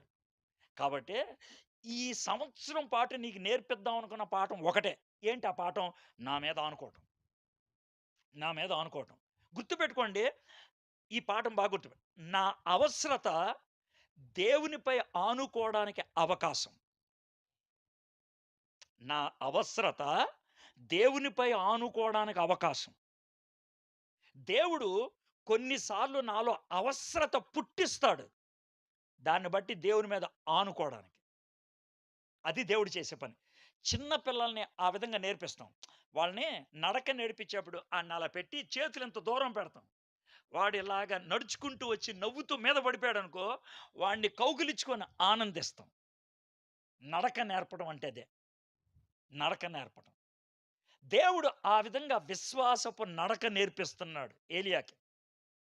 ఏలియా అంతటోడికే దేవుడు విశ్వాసం నడక నేర్పించాల్సి వస్తే నీ బతుకు నా బతుకు ఎంత? సరే. ఇక ఏడో వచనం. కొంతకాలమైన తర్వాత దేశంలో వర్షం లేక ఆ నీరు ఎండిపోయాను. ఏలియా ఓ రోజు బహుశా 8, 9 నెలలు అయిపోయిందనుకుందాం. దేవా ఏమైంది? అంటే చెరువులో నీళ్ళు మరీ తక్కువైపోయినాయి. మురికెక్కువైనాయి. లేదు అట్లేం కాదు. సరిపట్ల అట్లేం కాదు. మరేంటి? అంటే ఓ 2, 3 రోజుల్లో తగ్గిపోయేటట్లుంది. 2, 3 రోజుల తర్వాత కదా! ఇప్పుడైతే ఉంది కదా! ఇప్పుడైతే ఉంది.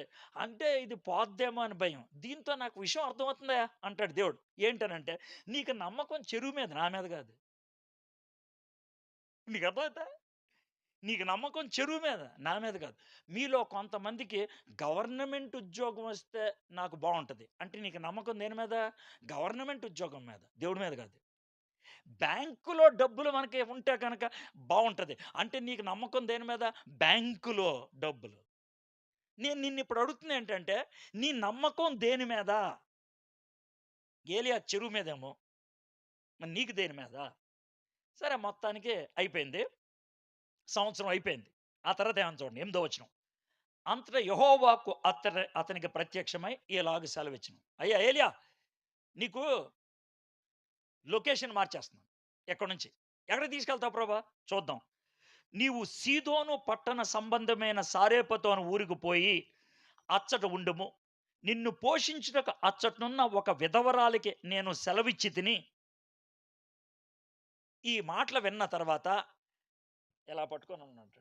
ఏమైందయ్యా? ఏమైంది? ఏంటి ప్రభు ఒక్కటి కూడా మర్యాదమైన విషయం కాదు. ఏంటి ఒక్కటి కూడా అంట? నువ్వు ఎళ్ళమంటుంది సీదోను దేశం. ఈ రూట్ ఏంటో తెలుసా నీకు అసలు సీదోను దేశానికి? నాకెందుకు తెలీదు? నువ్వు చెప్పు నాకు. ఇప్పుడు నేనిక్కడున్నానా? సీదోను దేశం ఎక్కడుందా? ఈ మధ్యలో ఉన్నదేంటి తెలుసా? ఇశ్రాయేల్. నేను సీదోను ఎళ్ళాలంటే ఏది దాటి ఎళ్ళాలో తెలుసా? ఇశ్రాయేల్. ఇశ్రాయేల్‌లో ప్రతి ఊర్లో కూడా ఇలా బ్యానర్‌లు తగిలిచ్చేశారు. ఏమని బ్యానర్‌లు? పట్టిచ్చిన వాడికి రూ. 10,000 ఎవడి బ్యానర్ ఉందక్కడ? ఏలియా గారి బ్యానర్. వర్షం లేకపోవడానికి కారణం ఈడే. డెడ్ ఆర్ అలైవ్ బతికున్నా సచ్చినా ఆడిని పట్టిస్తే 10,000 అని ఇచ్చారు.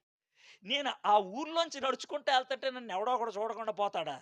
నన్ను రాజుగారికి అప్పగించకుండా ఉంటారా? నన్ను లేపేస్తారు కదా! రూట్ మంచిది కాదయ్యా! ఇది మొదటి సమస్య. రెండో సమస్య. నువ్వు సీదోను ఎళ్ళమన్నావా? అవును. సీదోనులో ఏ ఊరు ఎళ్ళమంటున్నావు? సారేపతి అనే ఊరు ఎళ్ళమంటున్నావు. ఏమైంది నీకు సమస్య ఏంది? ఆ సారేపతికి 8 కిలోమీటర్ల దూరంలో మా అమ్మగారు వాళ్ళ నాన్న ఉంటాడు. మీ అమ్మగారు ఎవరు? యెజబెల్. యెజబెల్ వాళ్ళ నాన్న ఎవడో ఆ పక్కనే ఉన్నాడాడు. నేనిక్కడికొచ్చానని తెలిస్తే ఆగ మేఘాల మీదొచ్చి నన్ను ముక్కలు ముక్కలు చేసి చెప్తారు. ఆళ్ళ అల్లుడు చెప్తాడు. ఆపుగారు లేపేశాను మీ వాడిని. 8 కిలోమీటర్లయ్యా! పావుగంటలో వచ్చేస్తాడు గుర్రం మీద. పావుగంటలో నేను వచ్చానని తెలిస్తే. ఇది రెండోది. మూడో విషయం. నన్నెవరి దగ్గరికెళ్ళమంటున్నావు? విధవరాలు. ఇంకెవడు దొరకలేదు నీకు? విధవరాలు దగ్గరికెళ్ళమంటున్నావేంటి పైగా. ఆవిడకి మొగుడు లేడు. ఆవిడకి టెకానా ఉందో లేదో తెలీదు. ఇక నన్నేం పోషిస్తది ఆవిడే? నాకు 3 నచ్చలేదయ్యా. రూట్ మంచిది కాదు. ఊరు మంచిది కాదు. మనిషి గూడా మంచిది కాదు. అయితే దేవుడేమంటాడో తెలుసా? రూట్ మంచిది కాదు అనొద్దు. రూట్ మంచిది కానప్పుడు నడిపిస్తేనే నేను గొప్ప దేవుడినవుతా. అన్నీ బావుంటే పెద్ద గొప్పేముంది? మనలో చాలామంది ఏమంటారు తెలుసా? ప్రభా! నాకు ఏ అడ్డు లేకుండా చెయ్యి ప్రభా! నేను స్పీడ్‌కెళ్ళిపోతా. మీలో చేసేవాళ్ళు చాలామంది ప్రార్థనలది. అంతేగాని ప్రభా! నువ్వు నాతో రా ప్రభా! నాకున్నటువంటి అడ్డులు దాటగలిగే విశ్వాసం నాకివ్వు ప్రభా! అని అడగరు. మీరే దావీదైతే గనుక మీరు చేసే ప్రార్థన ఏంటి తెలుసా? ప్రభా! నువ్వు సర్వశక్తిమంతుడివి, జీవము కలిగిన దేవుడిని. నేను అక్కడికెళ్ళకముందే ఆడిని లేపేసేయి ప్రభా! అది మీరు చేసే ప్రార్థన. మీరు గొలియాతుని ఎదుర్కోరు. గొలియాతుని ఎదుర్కోరు. మీ జీవితంలో ఉన్న సమస్యని ఎదుర్కోరు. దేవుడిని తీసేయమని అడుగుతారు. దేవుడేమంటాడు తెలుసా? నేను తీసేయటం పెద్ద విషయం కాదురా! కానీ నీ చేత తీపిచ్చడం నాకున్న ఇష్టం. నేను తీసేయడం పెద్ద విషయం కాదు. నీ చేత తీపిచ్చాలి నేను. ఎందుకో తెలుసా? నువ్వు అక్కడ నిలబడి గొలియాతు మీద విజయం సాధిస్తే, సాతానుడు గాడు నెత్తి కొట్టుకుంటా ఉంటే, నేను చప్పట్లు కొట్టి ఆనందం చేయాలని నా కోరిక. అది దేవుడు చెప్పేది. కాబట్టి నువ్వు అలాగే ఎళ్ళాలి అనంటే, పాపం మనోడేం చేయలేక ఎళ్ళాడు. 10వ వచనం. అందుకతడు లేచి సారేపతుకు పోయి పట్టణపు గవిని యొద్దకు రాగా, ఒక విధవరాలు అచ్చట కట్టెలు ఏరుచుండుట చూచి ఆమెను పిలిచి, త్రాగుటకై పాత్రతో కొంచెం నీళ్లు నాకు తీసుకురమ్మని వేడుకొనెను. ఇప్పుడు దేవుడు సారేపతి వెళ్ళు, అక్కడ ఒక విధవరాలు, ఆవిడెవరో అడ్రెస్ ఇవ్వలేదు మనోడికి. పేరు చెప్పలా. అంటే దేవుడు, జాగ్రత్తగా వినండి. దేవుడు కొన్ని విషయాలు చెప్పుతాడు, కొన్ని విషయాలు చెప్పడు. ఎందుకు చెప్పడో తెలుసా? దేవుడి మీద ఆనుకుంటే నెమ్మదిగా బయటపడతది. అప్పుడు మనలో విశ్వాసం పెరుగుద్ది. ఓహో! దేవుడి మీద ఇలా ఆనుకోవాలనమాట. దేవుడే అన్నీ చెప్పుకుంటూ పోతే మనకి వచ్చేది ఏంటిక? మనకి లెక్కల మాస్టరు 2, 3 లెక్కలు ఇలా చెయ్యరా అని చెప్పి కొన్ని లెక్కలిచ్చేస్తాడు. ఏ? మనం దాంతో తంటాలు పడి లెక్కలు సాధిస్తే మనకు లెక్కలొస్తాయి. దేవుడు కూడా అదే చేస్తాడు. నువ్వు నేర్చుకోవాలా, నువ్వు నేర్చుకోవాలా. నువ్వు సారేపతెళ్ళు. అక్కడో విధవరాలను రెడీ చేశా. మనం ఇక్కడ ఈ విధవరాలను అడగాలా? ఎవరినడిగితే ఏం గొడవ అవుద్దో? నువ్వేనా అన్నట్టు కోపం మీద కొడతదేమో అమ్మాయి. చీపురు కట్ట తీసుకొని కొడతదేమో ఎదవది. ఇది ఆయనకున్న టెన్షన్. అయితే దీన్నే ఏమంటామంటే విశ్వాసంతో ఒక అడుగు ముందుకేయటం. దేవుడు చెయ్యి అని అన్నప్పుడు, దేవుడి మీద మీకు విశ్వాసం ఉంటే చేసే పనినే విశ్వాసం అంటారు. ఇప్పుడు చిన్న పిల్లల్ని ఇక్కడ నుంచోపెట్టి దూకురా అనంటే, కిందున్న వాళ్ళు ఎవరో ఈ దూకే వ్యక్తిని బట్టి చెప్పొచ్చు. కిందున్నది ఆళ్ళ నాన్న అయితే దూకేస్తారు. కిందున్నది కొత్తోడైతే దూకరు. నవ్వొద్దు. దేవుడికి నీకున్న సంబంధం కొడుకు, నాన్న, కూతురు, నాన్న సంబంధం అయితే ప్రశ్న లేకుండా దూకుతావు. ప్రశ్న లేకుండా దూకుతావు. లేకపోతే దూకవు. డాక్టరు ఇంజెక్షన్ ఇస్తానంటే భయమేస్తే, "అమ్మ నువ్వు కొంచెం రావా? నువ్వు పట్టుకోవా? అమ్మ నువ్వు కొంచెం పట్టుకోవే." అంటే ఈ అమ్మాయికి డాక్టర్ మీద నమ్మకం, అమ్మ మీద? అమ్మ మీద. అమ్మ మీద. కానీ ఇంజెక్షన్ ఇచ్చేది అమ్మా, డాక్టరా? ఆ! యేసయ్య నీకు అమ్మయితే, యేసయ్య నీకు నాన్నయితే, ఆయన మీద ఆనుకుంటే ఎక్కడికెళ్తున్నాను, ఏం చేస్తున్నాను అనేది నీకు అనవసరం. పట్టేసుకుంటావు. ఆడికెళ్ళి నుంచున్నాడు. బట్టలను బట్టి చెప్పేయొచ్చు. పెళ్ళైనోళ్ళా? పెళ్లి కానోళ్ళా అని. అర్థమైందా? బట్టలను బట్టి చెప్పొచ్చు. విధవరాలా? లేతే భర్తున్నాడా అనేసి. ఇలాగే ఒకసారి ఒకాయనొచ్చాడు. ఆయన పేరు ఎలియాజర్. ఎలియాజర్‌ని ఎవరు పంపించారు? అబ్రాహాం గారు పంపించారు. ఎందుకు పంపించాడు? నా కొడుక్కి ఒక అమ్మాయిని తీసుకురారా అని. మనవడు గారు ఇదే పరిస్థితి. బావి దగ్గర కూర్చొనున్నాడు. నేనో పని చేస్తా. పెళ్లి కాని అమ్మాయి ఎవరైనా వస్తే, "అమ్మ కొంచెం నీళ్ళివ్వా" అని అడుగుతా. ఆ అమ్మాయి నీకే కాదు, నీ ఒంట్లికి గూడా నీళ్ళిస్తానన్నదనుకో, ఈమె బాగా పనిచేసే ఆవిడ. బాగా సహాయం చేయడానికి ఇష్టపడే మనిషి. కలగలుపు మనిషి. సేవా దృక్పథం ఉన్న మనిషి. అలాంటి అమ్మాయి కరెక్ట్‌గా మా అయ్యగారికి సెట్ అవుద్ది అని సెట్ చేశాడు. అర్థమైంది కదా! ఈయన కూడా అదే. నేను ఒక విధవరాలొచ్చినప్పుడు అడుగుతా, "కొంచెం నీళ్ళివ్వా" అని. సంవత్సరం కాలపు వర్షం రానప్పుడు నీళ్ళడిగితే ఎవడికైనా వచ్చే కోపం ఏంటి? బావయ్య నీళ్ళడితానంట. ఇప్పుడు మా బెంగుళూరు ఉంది కదా! బెంగుళూరు. బెంగుళూరులో రూల్ ఏంటి చెప్పంటావా? ఎవరైనా ఇల్లు కడుగుతూ కనబడితే, ఇల్లు కడుగుతూ, స్కూటర్ కడుగుతూ కనబడితే, కారు కడుగుతూ కనబడితే రూ. 30,000 జరిమానా. ఈరోజు మా బెంగుళూరు పరిస్థితి. 30,000. మీ ఇంట్లో నీళ్ళే, మీ కారే, కడుక్కునేది మీరే. 30,000 జరిమానా. ఇల్లు మీదే, చీపురు కట్ట మీదే, నీళ్లు మీయే. మీరు ఇల్లు కడుగుతూ కనబడితే గనక రూ. 30,000 జరిమానా. నీళ్ళు లేవు బెంగుళూరులో. నీళ్ళు లేక సస్తుంటే ఇల్లు కడుగుతారా నువ్వు? ఇప్పుడు మా బెంగుళూరు ఏరియాలో ఈ కార్లు కడిగే వాళ్ళున్నారు చూసా? వాళ్ళు కొత్త అడ్వర్టైజ్‌మెంట్లు పెట్టారు. నీళ్లు లేకుండానే కారు శుభ్రం చేస్తాం మేమని. ఆ! వాక్యూమ్ క్లీనర్ లాంటిది ఉపయోగించి దుమ్మంతా పోయేటట్లు చేస్తున్నారు. గ్లాసు నీళ్లతో కారు కడిగేస్తారు. ఆ! గ్లాసు నీళ్ళే కారు కడిగేస్తున్నారు. అలాంటి పరిస్థితుల్లో సంవత్సరం నీళ్లు లేవు. మాకు బెంగుళూరులో వర్షం ఆగి 2 నెలలే. సంవత్సరం లేదు వర్షం. అలాంటప్పుడు నీళ్ళు డాబా ఎవడతాడు నీళ్ళు? మొహం చూడరా అని తిట్టాలి. కానీ మనోడు నీళ్ళు అడిగాడు. అడిగితే ఆవిడేం చేసిందో చూడండి. ఆమె 11 వచనం. ఆమె నీళ్లు తేబోవచుండగా అతడు ఆమెను మరలా పిలిచి నీళ్ళా తెస్తానులే అని వెళ్తా ఉంది. అమ్మోయ్! ఏమైందే? కొంచెం రొట్టు మొక్క కూడా ఇవ్వా? ఇది మనోడు అడిగింది. ఆ టైంలో వచ్చే చిరాకు ఎలా ఉంటది? ఈ నీళ్ళు అడిగితే ఏదో పోన్లే అని ఇస్తున్నా. రొట్టు మొక్క కూడా అడుగుతున్నాడే. ఆవిడ కోపం తారాస్థాయికి వెళ్ళిపోయింది. చూడండి ఏమైందో. ఆమె నీళ్లు తేబోచుండగా అతను ఆమెను మరలా పిలిచి, నాకొక రొట్టు ముక్కను నీ చేత్తో తీసుకొని రమ్మని చెప్పాను. అందుకామె, నీ దేవుడైన యెహోవా జీవము తోడు, నీ దేవుడైన యెహోవా జీవము తోడు, నా దేవుడు కాదు, మా దేవుడు బయలుదేవుడు, మీ దేవుడు యెహోవా దేవుడు, మీ దేవుడు అంటే నాకు మండిపోతుంది. ఏ వర్షం ఆగిపోయింది ఆడిమాలనే. ఎవడాడు? యెహోవా దేవుడు అంట. పిచ్చ కోపం. వర్షం ఆపేసింది ఆయనే. మనలో చాలామందికి కష్టాలుంటే కోపం వచ్చేది ఎవరి మీద తెలుసా? దేవుడి మీద. కొంచెం ఎవడైనా తిడితే మానేసేదేంటి తెలుసా? అయితే బైబిల్ చదవటం, లేతే ప్రార్థన చేయటం, లేతే చర్చికి రావటం. తిండి తినటం మానేయడు ఎవడు. మందు కొడతాం మానేరు. ఎక్కువ తాగేస్తారు. కానీ చాలా ఫ్రీగా మానేయగలిగేది తెలుసా? దేవుడితో మాట్లాడతాం. మానేస్తాం. ఈయన కూడా అలాగే దేవుడి మీద కోపం చూపించి, తొట్టెలో పట్టెడు పిండియు, బుడ్డిలో కొంచెం నూనెయు నా యొద్ద ఉన్నవే గాని అప్పం ఒకటైన లేదు. మేము చావుకు ముందు నేను ఇంటికి పోయి వాటిని నాకును నా బిడ్డకును సిద్ధము చేసుకొని వలనని కొన్ని పుల్లలు ఏరుటికై వచ్చిద్రను. బాబు ఇది పరిస్థితి. కొంచెం ఉంది పిండి, కొంచెం ఉంది. లాస్ట్ ఇదే 2 రొట్టెలు అవుతాయి. నా కొడుకు నేను చివరిసారిగా తినేసి దాంతో ఎంతకాలం అయితే బతుకుతామో బతికేస్తారు చచ్చిపోదాం అనుకున్నాం. ఇది మా పరిస్థితి. అంటే అప్పుడు ఏలియా ఆమెతో ఇట్లనను, భయపడవద్దు, పోయి నీవు చెప్పినట్లు చేయి. పాస్టరమ్మ గారి ఇంటికెళ్తే 2 కుక్కలున్నాయి. ఉన్నాయి లోన. నేను లోనకెళ్తా నాకు కుక్కలు అంటే బాగా ఇష్టం. మా ఇంట్లో 2 కుక్కలున్నాయి కాబట్టి ఏ కుక్క నన్ను కరవదు. కొంచెం ఒక్క నిమిషం నేను ఓపిక పట్టాలి. ఒక్క నిమిషం.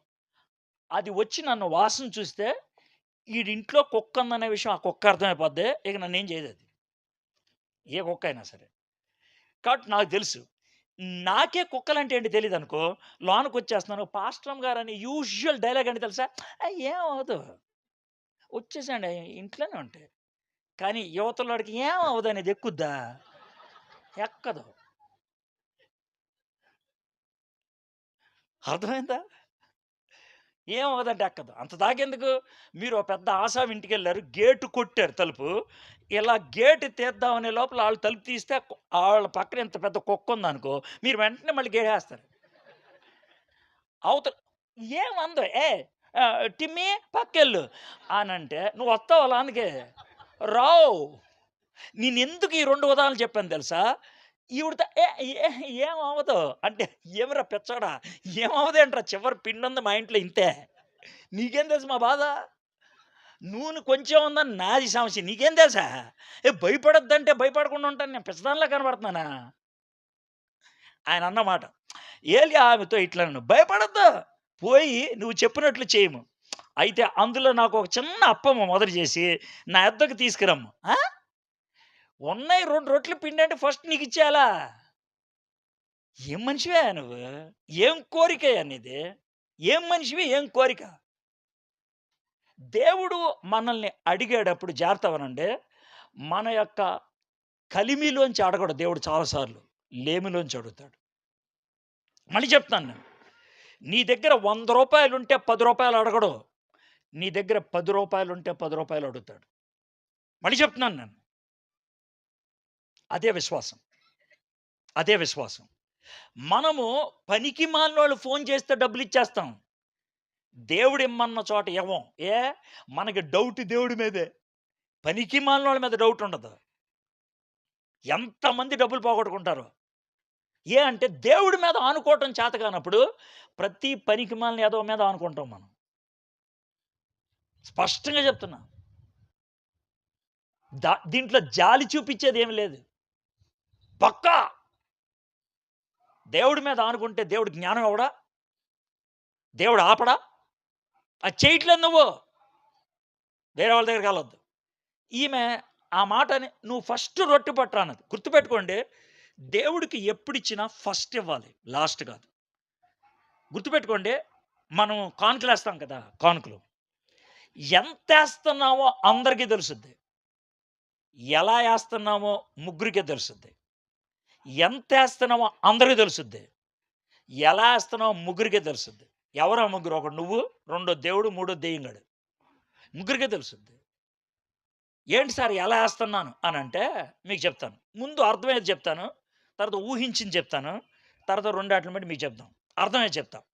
మీ ఇంటికి నన్ను భోజనానికి పిలిచారు. ఉదాహరణకు పాస్టర్ మరి. భోజనం పెడతారు కదా తర్వాత? పెడతారు కదా సార్ భోజనం. ఇప్పుడు ఈళ్ళ ఇంటికి భోజనానికెళ్తే తర్వాత జరిగే విషయం ఏంటి చెప్తాను. ఓ బౌల్‌లో అన్నం పట్టుకొస్తారు. ఓ ప్లేట్ పెడతారు. ఇంకో బౌల్‌లో కూర పట్టుకొస్తారు. ఇది వాళ్ళు చేసే పని. అయితే బౌల్‌లో అన్నం నిండుగా ఉంటదా? అడుక్కుంటదా? అడుక్కుంటే అర్థం ఏంటి? మీరు తిని నాకు మిగిల్చి ఇచ్చారని అర్థం.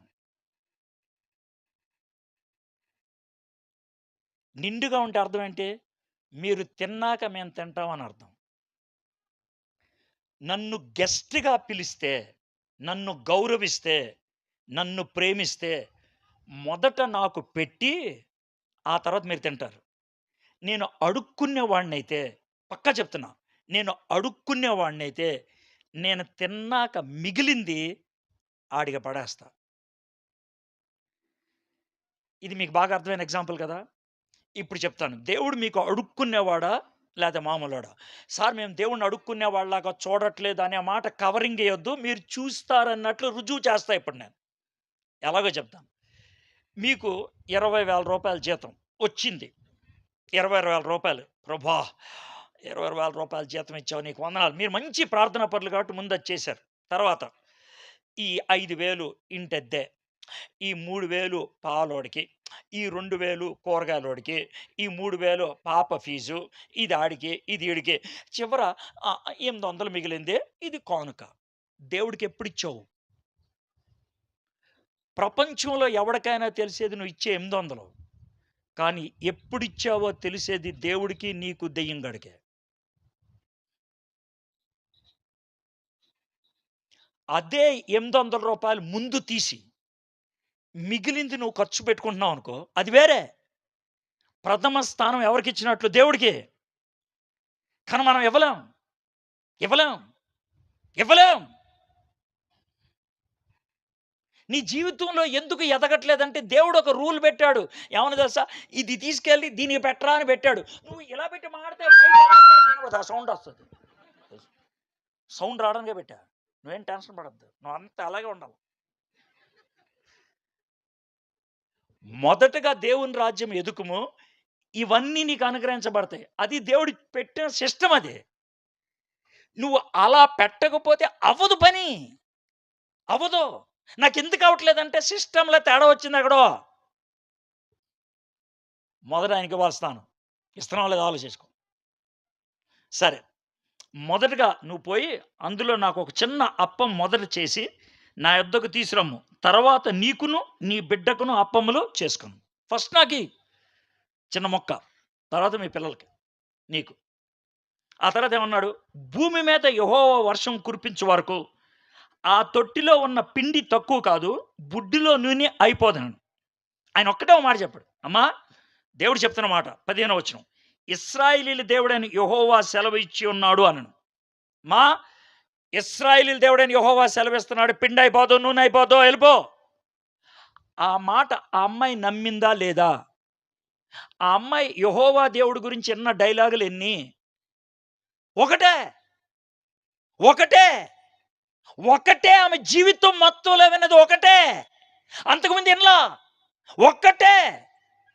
దానికి లోబడింది. నువ్వెన్ని డైలాగులు అన్నావు దేవుడి గురించి? చెప్పావా నాకు? కొన్ని వేలు. ఆమె ఒక్కదానికి తల ఒగ్గింది. నువ్వు ఇన్నాట్లికి గూడా తలొగ్గలేదు. అందుకే దేవుడు నీ గురించి ఇచ్చే డైలాగ్ ఏంటి తెలుసా? మెడ వంచని తరం, ఒళ్ళు కొవ్వెక్కిన తరం, బలిసిన తరం, పెంట తినే బ్యాచ్. ఎన్ని డైలాగులు వేసాను వాళ్ళ దగ్గర. ఎక్కో, ఎక్కో. ఈ అమ్మాయి దగ్గర ఒకే ఒక డైలాగ్ ఎక్కేసింది. ఆలోచించుకో. సిగ్గు రావాలి మనకి. సిగ్గు. అంతటా చక్కటి మాట. అంతటా ఆమె వెళ్ళి అంతే జస్ట్ అమ్మా ఇశ్రాయేలు దేవుడని యెహోవా మాట చెప్తున్నాడు, పిండి అయిపోదు పో. ఆ మాట అంటారా? సరే, మీరు ఆ మాట అన్నాక ఇంకేంటి, టపటపా రొట్టెలు చేసి తీసుకొచ్చేసింది. అది విశ్వాసం అంటే. అంతటా ఆమె వెళ్ళి ఏలియా చెప్పిన మాట చొప్పున చేయగా అతడును ఆమెయు ఆమె ఇంటి వారును అనేక దినములు భోజనము చేయుచు వచ్చిరి. విశ్వాసం వర్ధిల్లటం అంటే ఇది. విశ్వాసం ఫలభరితం అటువంటి అది. ఒక స్టెప్ వేసింది, సంవత్సరం కాలం బతికేసింది. ఒక స్టెప్ వేసి జీవితాంతం నాశనం చేసుకునే బ్యాచ్ మనం. విశ్వాసంతో ఒక స్టెప్ వేసింది, బతికేసింది. ఏలియా గారేమో వీళ్ళింట్లో పైన మిద్ది మీద ఉండేవాడు. సరే, మీకు ఎవడు చెప్పాడంటే తర్వాత భాగంలో ఉంది. దానికి మెట్లు ఉండేవి బయట నుంచి. నీకు ఎవడు చెప్పాడు సార్ అంటే అది కూడా ఉంది బయట. చెప్తాం తర్వాత. అంటే మేము చదివేశాను కూడా చెప్తున్నా. మనోడు పైన ఉండేవాడు, ఈవిడేమో కింద ఉండేది. రోజు అయ్యగారు ఏమా రొట్టె రెడీ చేశా, తింటాం. మళ్ళీ రెండో రోజు అయ్యగారు, 3 రోజులు అయిన తర్వాత అయ్యగారు రొట్టె ఇదిగా అంటే, అయ్యగారు మరే ఓ చిన్న మాట మాట్లాడచ్చా? మాట్లాడు. నేను కిందకు వస్తాను. రైట్ వచ్చా. ఏంటమ్మా విషయాలు ఏంటి? ఏం లేదు అయ్యగారు, అంటే మీరు ఆ రోజు చెప్పారు కదా, ఏమనంటే ఈ మొదటి రొట్టె చేసుకోనిరా, చేసుకొస్తే కనుక ఇంకా పిండి అయిపోదు, నూనె అయిపోదు అన్నారు కదా సార్. అంటే ఒక విధంగా అయిపోవట్లేదు సార్, ఒక చిన్న టెన్షన్ ఉంది సార్ నాకు. ఏంటమ్మా టెన్షను? ఏం లేదు సార్, ఇప్పుడు నేను పొద్దున్న 3 రొట్టెలు చేశాను సార్. ఫస్ట్ రొట్టె మీకు ఇచ్చాను, రెండోది మా అబ్బాయికి ఇస్తాను ఇప్పుడు, తర్వాత నేను తింటాను. ఇప్పుడు మా డబ్బా ఖాళీగా ఉంది సార్. మరి ఏంటమ్మా అంటే, పొద్దునకి డబ్బా వచ్చేస్తుందండి, కానీ ఇప్పుడైతే ఖాళీగా ఉంటుంది. పొద్దున్న ఎంత పిండి వస్తుంది తెలుసా? 3 రొట్టెలకు సరిపోయే పిండే వస్తుంది ఆ డబ్బాలోకి. నూనె కూడా ఆ 3 రొట్టెలకు సరిపోయే నూనె వస్తుంది. అయితే ఇప్పుడేంటి నీ బాధ అంటే, ఏమి లేదు, దేవుడు ఒకేసారి డబ్బా నిండా పిండి ఇచ్చేస్తే పోలా అని అంటే మనం నవ్వుతాడు ఏలియా. ఏంటి సార్ నవ్వుతున్నారంటే, నేను కూడా ఇలాగే కోరా ఓసారి. ఇప్పుడు దేవుడు ఏమన్నాడు? కుదరదు, రోజు నా మీద ఆనుకోవాలన్నాడు. ఓహో అదా, సర్లే సార్, సర్లే, దేవుడి మీద అనుకుంటాను. చూసారా, మన విశ్వాసం వేరే వాళ్ళకి అంటురోగం.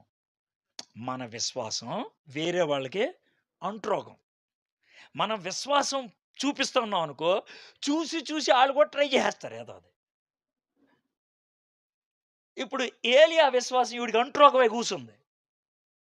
ఒకసారి చెప్తున్నాను, మీ చుట్టూ చాలామంది అవిశ్వాసులు ఉంటారు కదా, అన్యులు ఉంటారు కదా. మీ నుంచి ఆళ్ళు నేర్చుకుంటున్నారా? ఆళ్ళ నుంచి మీరు నేర్చుకుంటున్నారా? ఆలోచించుకోండి. దేవుడు కోరేదది. దేవుడు కోరేదది. సరే అయిపోయింది.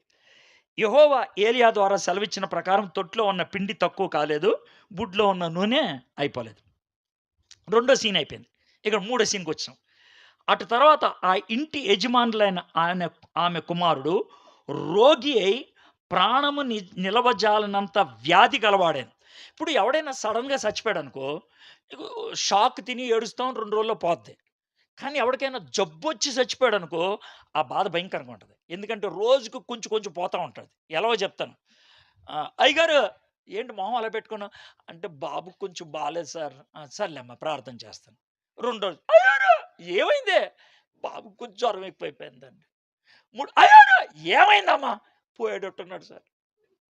అంటే రోజు రోజుకి అనమాట. ఆడు క్షీణించిపోతా ఉంటే ఒకరోజు అయ్యో అంటే కింద రొట్టు కూడా లేదు. ఏమైంది? పోయాడు మావాడు. ఇది పరిస్థితి. ఇది పరిస్థితి. అయితే ఇప్పుడు ఏలియా ఏం చేశాడో చూద్దాం. అటు తర్వాత ఆ ఇంటి యజమానులు ఆమె కుమారుడు రోగి ప్రాణం నిలవజాలనంత వ్యాధి గలవాడు. ఆమె ఏలియాతో ఏమన్నది? ఓయ్! ఎందుకొచ్చావు మా ఇంటికి? ఎందుకొచ్చావా మా ఇంటికి? నా పాపం చూపిస్తానికి వచ్చావా? వాడు చచ్చాడు అని తిట్టింది. మొదటి డైలాగ్, నీ దేవుడు తోడు నా ఇంట్లో ఇంత పిండి ఎంత నూనె తప్పించేయాలి. ఇది మొదటి డైలాగ్. ఇది రెండో డైలాగ్. ఆ 3 డైలాగులు వేసింది మొత్తంలో. ఇది రెండో డైలాగ్. దైవజనుడా, నా యొద్దకు నువ్వు రా నిమిత్తమేమి, నా పాపము నాకు జ్ఞాపకము చేసి నా కుమారుని చంపుటకై నా యొద్దకు వచ్చిదివా అని మనవి చేయగా, ఎరా ఎందుకు వచ్చావురా? నా కొడుకుని చంపేయడానికి వచ్చావా? నా పాపం చూపించడానికి వచ్చావా? అమ్మ, నేను ఎప్పుడైనా పాపం గురించి ప్రసంగం చేశా? చేయలా. మరి ఎందుకు గుర్తొచ్చింది? నిన్ను చూస్తే గుర్తొస్తుంది. గుర్తుపెట్టుకో, 10 మంది లంచం తీసుకునే వాళ్ళు ఉన్నారనుకో ఆఫీస్‌లో, 10 మంది. అందుట్లోకి లంచం తీసుకోకుండా పనిచేసేవాడు ఎవడన్నా వచ్చాడనుకో, ఎవడికి టెన్షన్ ఎక్కువ ఉంటది? 10 మందికి. ఈడికుండదు. అర్థమైందా? నేను నీ గురించి అడిగే మాట ఏంటి తెలుసా? నీ గురించి. నువ్వు యథార్థంగా, పవిత్రంగా, నీతియుక్తంగా బతికే వ్యక్తివైతే, నువ్వు ఎక్కడికి నడిచినా నిన్ను చూస్తే భయం పుట్టాలి ఎవడికైనా. ఏ విధమైన భయం? ఈడు తిడతాడు, కొడతాడని కాదు. ఈడు సూటిగా ఉండేవాడు, ఇది సూటిగా ఉండేది. మనం తేడాగాళ్ళం, మనం జాగ్రత్తగా ఉండాలనే భయం ఉండాలా? ఏలియా ఏమి ఆవిడకి ప్రసంగాలు చేయలా. నీతియుక్తంగా బతుకుతా ఉన్నాడు. ఆవిడకి ఎక్కడి నుంచి గిలి పుట్టుకొచ్చిందంటే, అయ్యో!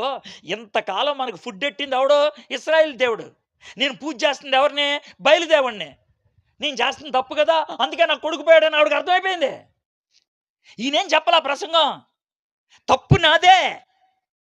తప్పు నాదే. తప్పు నాదే. అయితే ఏం చేశాడు 19వ అతడు, నీ బిడ్డను నా చేతికిమ్మని చెప్పి ఆమె కౌగిట్లో నుంచి వాడిని తీసుకొని తానున్న పై అంతస్తు గదిలోనికి పోయి, పైన ఎక్కడున్నాడు నీకు ఎవడు చెప్పాడురా అన్నాడుగా, అందుకని ఈ మాట చెప్పా.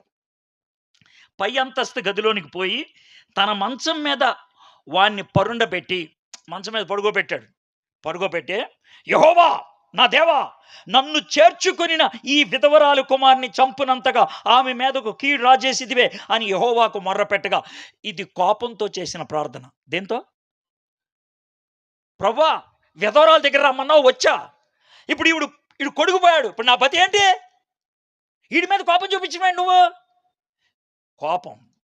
గుర్తుపెట్టుకోండి, ప్రార్థన అంటే ఏంటో మీకు చెప్తా.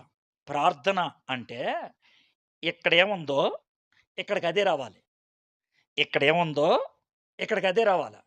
ఇక్కడ భయం ఉంటే ఇక్కడికి అదే రావాలా. ఇక్కడ కోపం ఉంటే ఇక్కడికి అదే రావాలా. ప్రార్థన అంటే పెచ్చ కోపంలో ఉన్నప్పుడు, ఆ సర్వోన్నతుడా, సర్వశక్తిమంతుడా, అది ప్రార్థన కాదు, డ్రామా. నీ కోపం వచ్చినప్పుడు కోపం చెప్పు. భయం వేసినప్పుడు భయం చెప్పు. చిరాకు వచ్చినప్పుడు చిరాకు చెప్పు. బైబిల్‌లో చాలా కీర్తనలు ఎలా ఉంటాయి తెలుసా? దేవా ఎటుపోయావు? నా చుట్టూ కుక్కలు చేరాయి. అంత దాకెందుకు? యేసు ప్రభువారు శిలువ మీద చేసిన ప్రార్థన ఏంటి? దేవా! దేవా! ఎటుపోయావు? అన్నాడా లేదా? అన్నాడా లేదా? ఎందుకు డ్రామా ఏస్తావు? ఉన్నదున్నట్లుగా ఎందుకు మాట్లాడు? దేవుడికి ఎంత చిరాకేస్తది? ఎంత కోపమేస్తది? నీ గుండెని ఆయన చూడ్డా? నీ హృదయాన్ని ఆయన చూడలేడా? నీ హృదయంలో ఒకటి పెట్టుకొని పెదాల మీద ఓ చక్కటి తేనె పూసిన మాటలు పెడితే గనక పడిపోతాడనుకున్నావు ఆయన? ఆయన నీకెవడు చెప్పాడురా ప్రార్థన అంటే పౌరాణిక సినిమాలో డైలాగులు అన్నట్లు ఔరో అన్నట్లు ప్రభువా బేస్ పెట్టమంటాడు నేను ప్రార్థన చేయడానికి. కొంచెం ఎక్కువ పెట్టు అంటాడు ప్రార్థనకి. ఇదేమన్నా సినిమా డైలాగా? దేవుడితో తిన్నగా మాట్లాడలా? ప్రసంగం చేయమంటేనే భాష మారిపోద్ది. ఇక ప్రార్థన అంటే ఇంకెంత మారిపోద్దో ఆలోచించండి. నాకు చాలామంది ఏమంటారు తెలుసా? సార్ మీరు ప్రసంగం చేస్తే ప్రసంగం చేసినట్లు ఉంటది సార్ అంటాడు. నాకు అప్పుడు గుండె అయిపోద్ది. ఈడేమంటాడు అట్లాగా సార్ మీరు మాతో మాట్లాడుతున్నట్లు ఉంటదంట. దేవుడు కోరుకునేదది. దేవుడు కోరుకునేదది. దేవుడితో అలా మాట్లాడాలి మనం. కోపం వచ్చింది, కోపం మాట్లాడాడు. తర్వాత ఏమన్నాడు? ఆ చిన్నదాని మీద ముమ్మారు తాను చాచుకొని, యెహోవా నా దేవా, నా మొర్ర ఆలకించి ఈ చిన్నవానికి ప్రాణం మరలా రానిమ్మని యెహోవాకి ప్రార్థింపగా, ఎవడు చెప్పాడురా నీకు ఈ ప్రార్థన చేయమని? అంతకుముందు ఎవడన్నా ప్రార్థన చేస్తే లేచినోడు ఉన్నాడా? లేడు.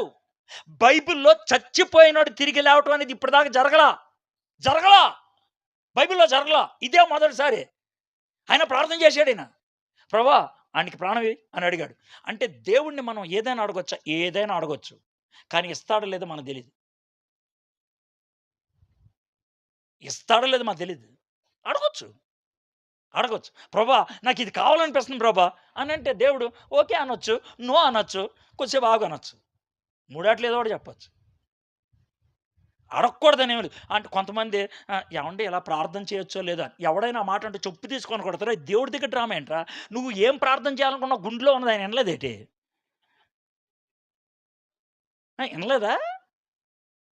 అంటే దేవుడి గురించి ఎంత నీచ నికృష్టమైన ఆలోచన చూడు. నేను చెప్తేనే గాని ఆయన కనపడదు. ప్రభు ఒకసారి చెప్తానట్రా అసలు ఏంటంటే అనంటే, ఆహా! అవునా? ఓహో! అని ఫేస్ పెడతాడు అనుకున్నావా దేవుడు? తెలుసు. కానీ పెదవి విప్పి మాట్లాడితే ఆయన ఇష్టపడతాడు. అర్థమవుతది కదా! ఇష్టపడతాడు. ఏమి ఇష్టపడతాడు? నీ యథార్థతను ఇష్టపడతాడు. ఈడి ప్రాణం అడుగు తప్పేముంది? అడుగు. దేవుడిస్తే ఇయ్యొచ్చు లేదా మానేయొచ్చు. దేవుడిని ఏదైనా అడగొచ్చు. ఏదైనా. కానీ నువ్వు ఇవ్వకపోతే దేవుడు గాదు. నువ్వు పలానా టైంకి ఇవ్వకపోతే గనుక నీ అంతు చూస్తా. ఈ డైలాగులొద్దు. చాలామంది ఏస్తారు ఈ డైలాగులు. ప్రభా నువ్వు దేవుడివైతే గనుక రేపటి లోపల ఇది చెయ్యి. లేపోతే ఏంట్రా నిన్నొదిలేస్తా. నువ్వు వదిలేస్తే నాకేంట్రా పోయేది? నీకు పోయేది. ఈ డైలాగులు చాలామంది ఏశారు. ఇక్కడ గూడా ఉన్నారు అలాంటోళ్ళు నాకు తెలుసు. పైగా ఏంటంటే ఆళ్ళే అని గట్టిగా నవ్వేస్తారు. మేము కాదని తెలియడానికి. వద్దమ్మా! వద్దు. నేర్చుకుందాం మనం. దేవుడిని అడుగుదాం. ఇస్తే ఇస్తాడు లేతే లేదు. షడ్రక్, మెషక్, అబేద్నెగో అగ్నిగుండంలోకి ఎళ్ళరా అంటే ఎళ్తాం. మా దేవుడు అది కాలకుండా చేయగలడు. చేయకపోతే బానే పోతాం. మా దేవుడినేమి తక్కువ చేయట్లా. ఆయన చేయగలడు. చేయకపోతే మాకేం పోయేది లేదు. అది దమ్ము. అది దమ్ము. అలాగుండాలి. సరే. అయితే ఏమైందంటే 22వ వచనం. యెహోవా ఏలీయా చేసిన ప్రార్థన ఆలకించి, ఆ చిన్నవానికి ప్రాణం మరలా రానిచ్చినప్పుడు వాడు బ్రతికెను. సూపరండి. పరిశుద్ధాత్ముడు ఎలా రాశాడు చూడు. దేవుడు బ్రతికించాలనుకున్నాడు కాబట్టి బ్రతికించానట్లా. ఏమని రాస్తున్నాడు ఇక్కడ? ఏలీయా ప్రార్థన చేశాడు, ఆలకించాడు కాబట్టి దేవుడిచ్చేసాడంట. దేవుడు ఆ మాటలు చెప్తా ఉంటే ఎంత బాగుంది తెలుసా? మా అమ్మాయి అడిగిందండి, అందుకే ఇది చేశానండి అని అమ్మాయి పేరు హైలైట్ చేస్తారు తల్లులు, తండ్రులు. మా అబ్బాయి ఇలా అడిగాడండి, అందుకే వాడి కోసం ఇది చేశాను. అంటే వీళ్ళు ముందు అనుకున్నది చెప్పరు. అనుకున్న ఈళ్ళేమంటారో తెలుసా? బండి కొనిస్తారు కొంతమంది పిల్లలకి. ఆడికేదో డిగ్రీలో ఏదో ఫస్ట్ క్లాస్ వచ్చింది. మా పిల్లోడికి ఫస్ట్ క్లాస్ వచ్చింది, బండి కొనిచ్చాం. అనంటే అది ఎవరికి ప్రోత్సాహకరంగా ఉంటది? కొడుక్కి. మేము కొనాలనుకున్న డబ్బులు మిగిలి ఇప్పుడు కొన్నామంటే ఆడికి ఏముంటదో చూస్తూ ఉంటది. దేవుడు మనల్ని ప్రోత్సహిస్తాడు అలా. నువ్వు ప్రార్థన చేశావు, నువ్వు అడిగావు, నేనిన్నా ఇస్తున్నాను. ఆహ్, ఏలియా ఆ చిన్నవాడిని తీసుకొని గదిలో నుండి దిగి ఇంట ప్రవేశించి మెట్లు బయటకున్నాయి అని అనటానికి ఇదే అర్థం. బయట దిగాడు మెట్లు, ఇంట్లో ప్రవేశించాడు. ప్రవేశించి వాని తల్లికి అప్పగించి, ఇదిగో నీ కుమారుడు వాడు బ్రతుకుచున్నాడని చెప్పగా, ఇది మూడో డైలాగ్ ఆ అమ్మాయిది. మొదటి డైలాగ్ నీ దేవుడు తోడు నా దగ్గర పిండి లేదన్నది. రెండోది ఎందుకొచ్చి సచ్చావు? నన్ను చంపడానికి, నా కొడుకుని చంపడానికా? ఇది రెండో డైలాగ్. మూడో డైలాగ్ ఆ స్త్రీ ఏలియాతో, నీవు దైవజనుడివై ఉన్నావనియు, నీవు పలుకుచున్న యెహోవా మాట నిజమనియు ఇందుచేత నేను ఎరిగి ఉన్నాను. ఈ అమ్మాయిలో ఏమొచ్చింది ఇప్పుడు నాకు చెప్పండి? మారు మనసు. దానికి ఏలియా ప్రసంగం ఏమన్నా చేశాడా? చేయలా. జీవించి చూపిచ్చాడు. ఇదే మాట పేతురు భార్యలతో చెప్తాడు. ఇదే మాట పేతురు భార్యలతో చెప్తాడు. ఏ భార్యలతో? మొగుడు సావగొడతా ఉంటాడే, అలాంటి మొగుళ్ళున్న భార్యలతో చెప్పే మాట ఏంటంటే, అమ్మా నువ్వు విశ్వాసంతో నువ్వు జాగ్రత్తగా బ్రతుకు. బ్రతికితే మాటలు లేకుండానే ఏమి లేకుండా? మాటలు లేకుండానే నీ భర్తలో మారు మనసొస్తది. మొదటి పేతురు 3:2 వచనాలు. విశ్వాసం. మనం ఆఫీసుల్లో ఇలాంటోళ్ళు కావాలి. మనం పనిచేసే చోట్ల ఇలాంటోళ్ళు కావాలి. మనం జీవించే వీధుల్లో ఇలా కావాలి. రానున్న దినాల్లో ఇలా మైకులు పెట్టుకొని వాక్యం చెప్పేటువంటి స్వేచ్ఛ ఉంటదో లేదో మనకు తెలీదు. కానీ ఒకటే, జీవించే స్వేచ్ఛను మాత్రం ఎవరు ఆపలేరు. అవునా కదా? నా విశ్వాసం జీవితం ఇది అనంటే, రేయ్! జీవించడానికి వీల్లేదని చంపేయొచ్చేమో గానీ ఆపలేరు. చంపేయొచ్చేమో గానీ ఆపలేరు. దేవుడేమన్నాడో తెలుసా? అలాగ జీవించి చూపిచ్చు బతుకులు మారతాయి. మొండి బతుకులు మారటానికి ప్రసంగం కాదు కావాల్సింది. మారిన జీవితం. ఆ జీవితాన్ని మనం కలిగుందాం. ఈ 24 వచనాల్లో ఏలియాని దేవుడు ఏ విధంగా పెంచి పోషించాడో మనం చూసాం. విశ్వాసంలో ఎదిగేటట్లు చేశాడో చూసాం. ఇంటికెళ్ళిన తర్వాత 18వ అధ్యాయం చూడండి. దేవుడు కోడి పుంజుని పందానికి తీసుకెళ్ళినట్లు తీసుకెళ్ళాడు. ఆ పందెం పుంజు జస్ట్ 36 పదాలు కలిగిన ప్రార్థన చేశాడు. ప్రార్థన పూర్తి కాకముందే వర్షం కురవడం, అది అగ్ని కురవడం మొదలుపెట్టింది. అంటే ఆ 36 సెకండ్ల ప్రార్థన కోసం 36 నెలలు సిద్ధపరిచాడు దేవుడు. దేవుడు మరి మీ జీవితాన్ని దేనికి సిద్ధపరుస్తున్నాడో, ఆ సిద్ధపాటు మీ జీవితంలో ఉందో లేదో ఆలోచించుకోండి. ప్రార్థన చేసుకుందాం. మా దేవా, మా ప్రభువా, ఏలియా గారి జీవితాన్ని నుంచి ఏలియా గారిని విశ్వాసంలో సిద్ధపరిచినటువంటి ఆ విషయాల గురించి మీరు మాకు నేర్పిస్తున్నటువంటి ఈ పాఠానికే మీకు వందనాలు. మా అందరికీ ఇది అవసరం. ప్రతి ఒక్కరికి ఇది వీళ్ళకి అవసరం లేదు అంటానికి లేదు. ఇప్పుడే మారు మనసు పొందిన వాళ్ళు ఉన్నారు, చాలా కాలంగా సేవ చేసేవాళ్ళు ఉన్నారు, ఇంకా ప్రభు దగ్గరికి రానోళ్ళు ఉన్నారు. ప్రతి ఒక్కరికి అవసరమైనటువంటి ఈ మాట మీరు మాకు వినిపింప చేశారు. దానికే మీకు వందనాలు చెల్లిస్తూ, మేము కూడా ప్రభా నీ యందు మెట్లు మెట్లుగా, అంచెలంచెలుగా, నెమ్మది నెమ్మదిగా మా విశ్వాసంలో ఎదగలిగినట్లు కృప చూపించమని యేసు నామములో ప్రార్థన చేయుచున్నాం తండ్రి.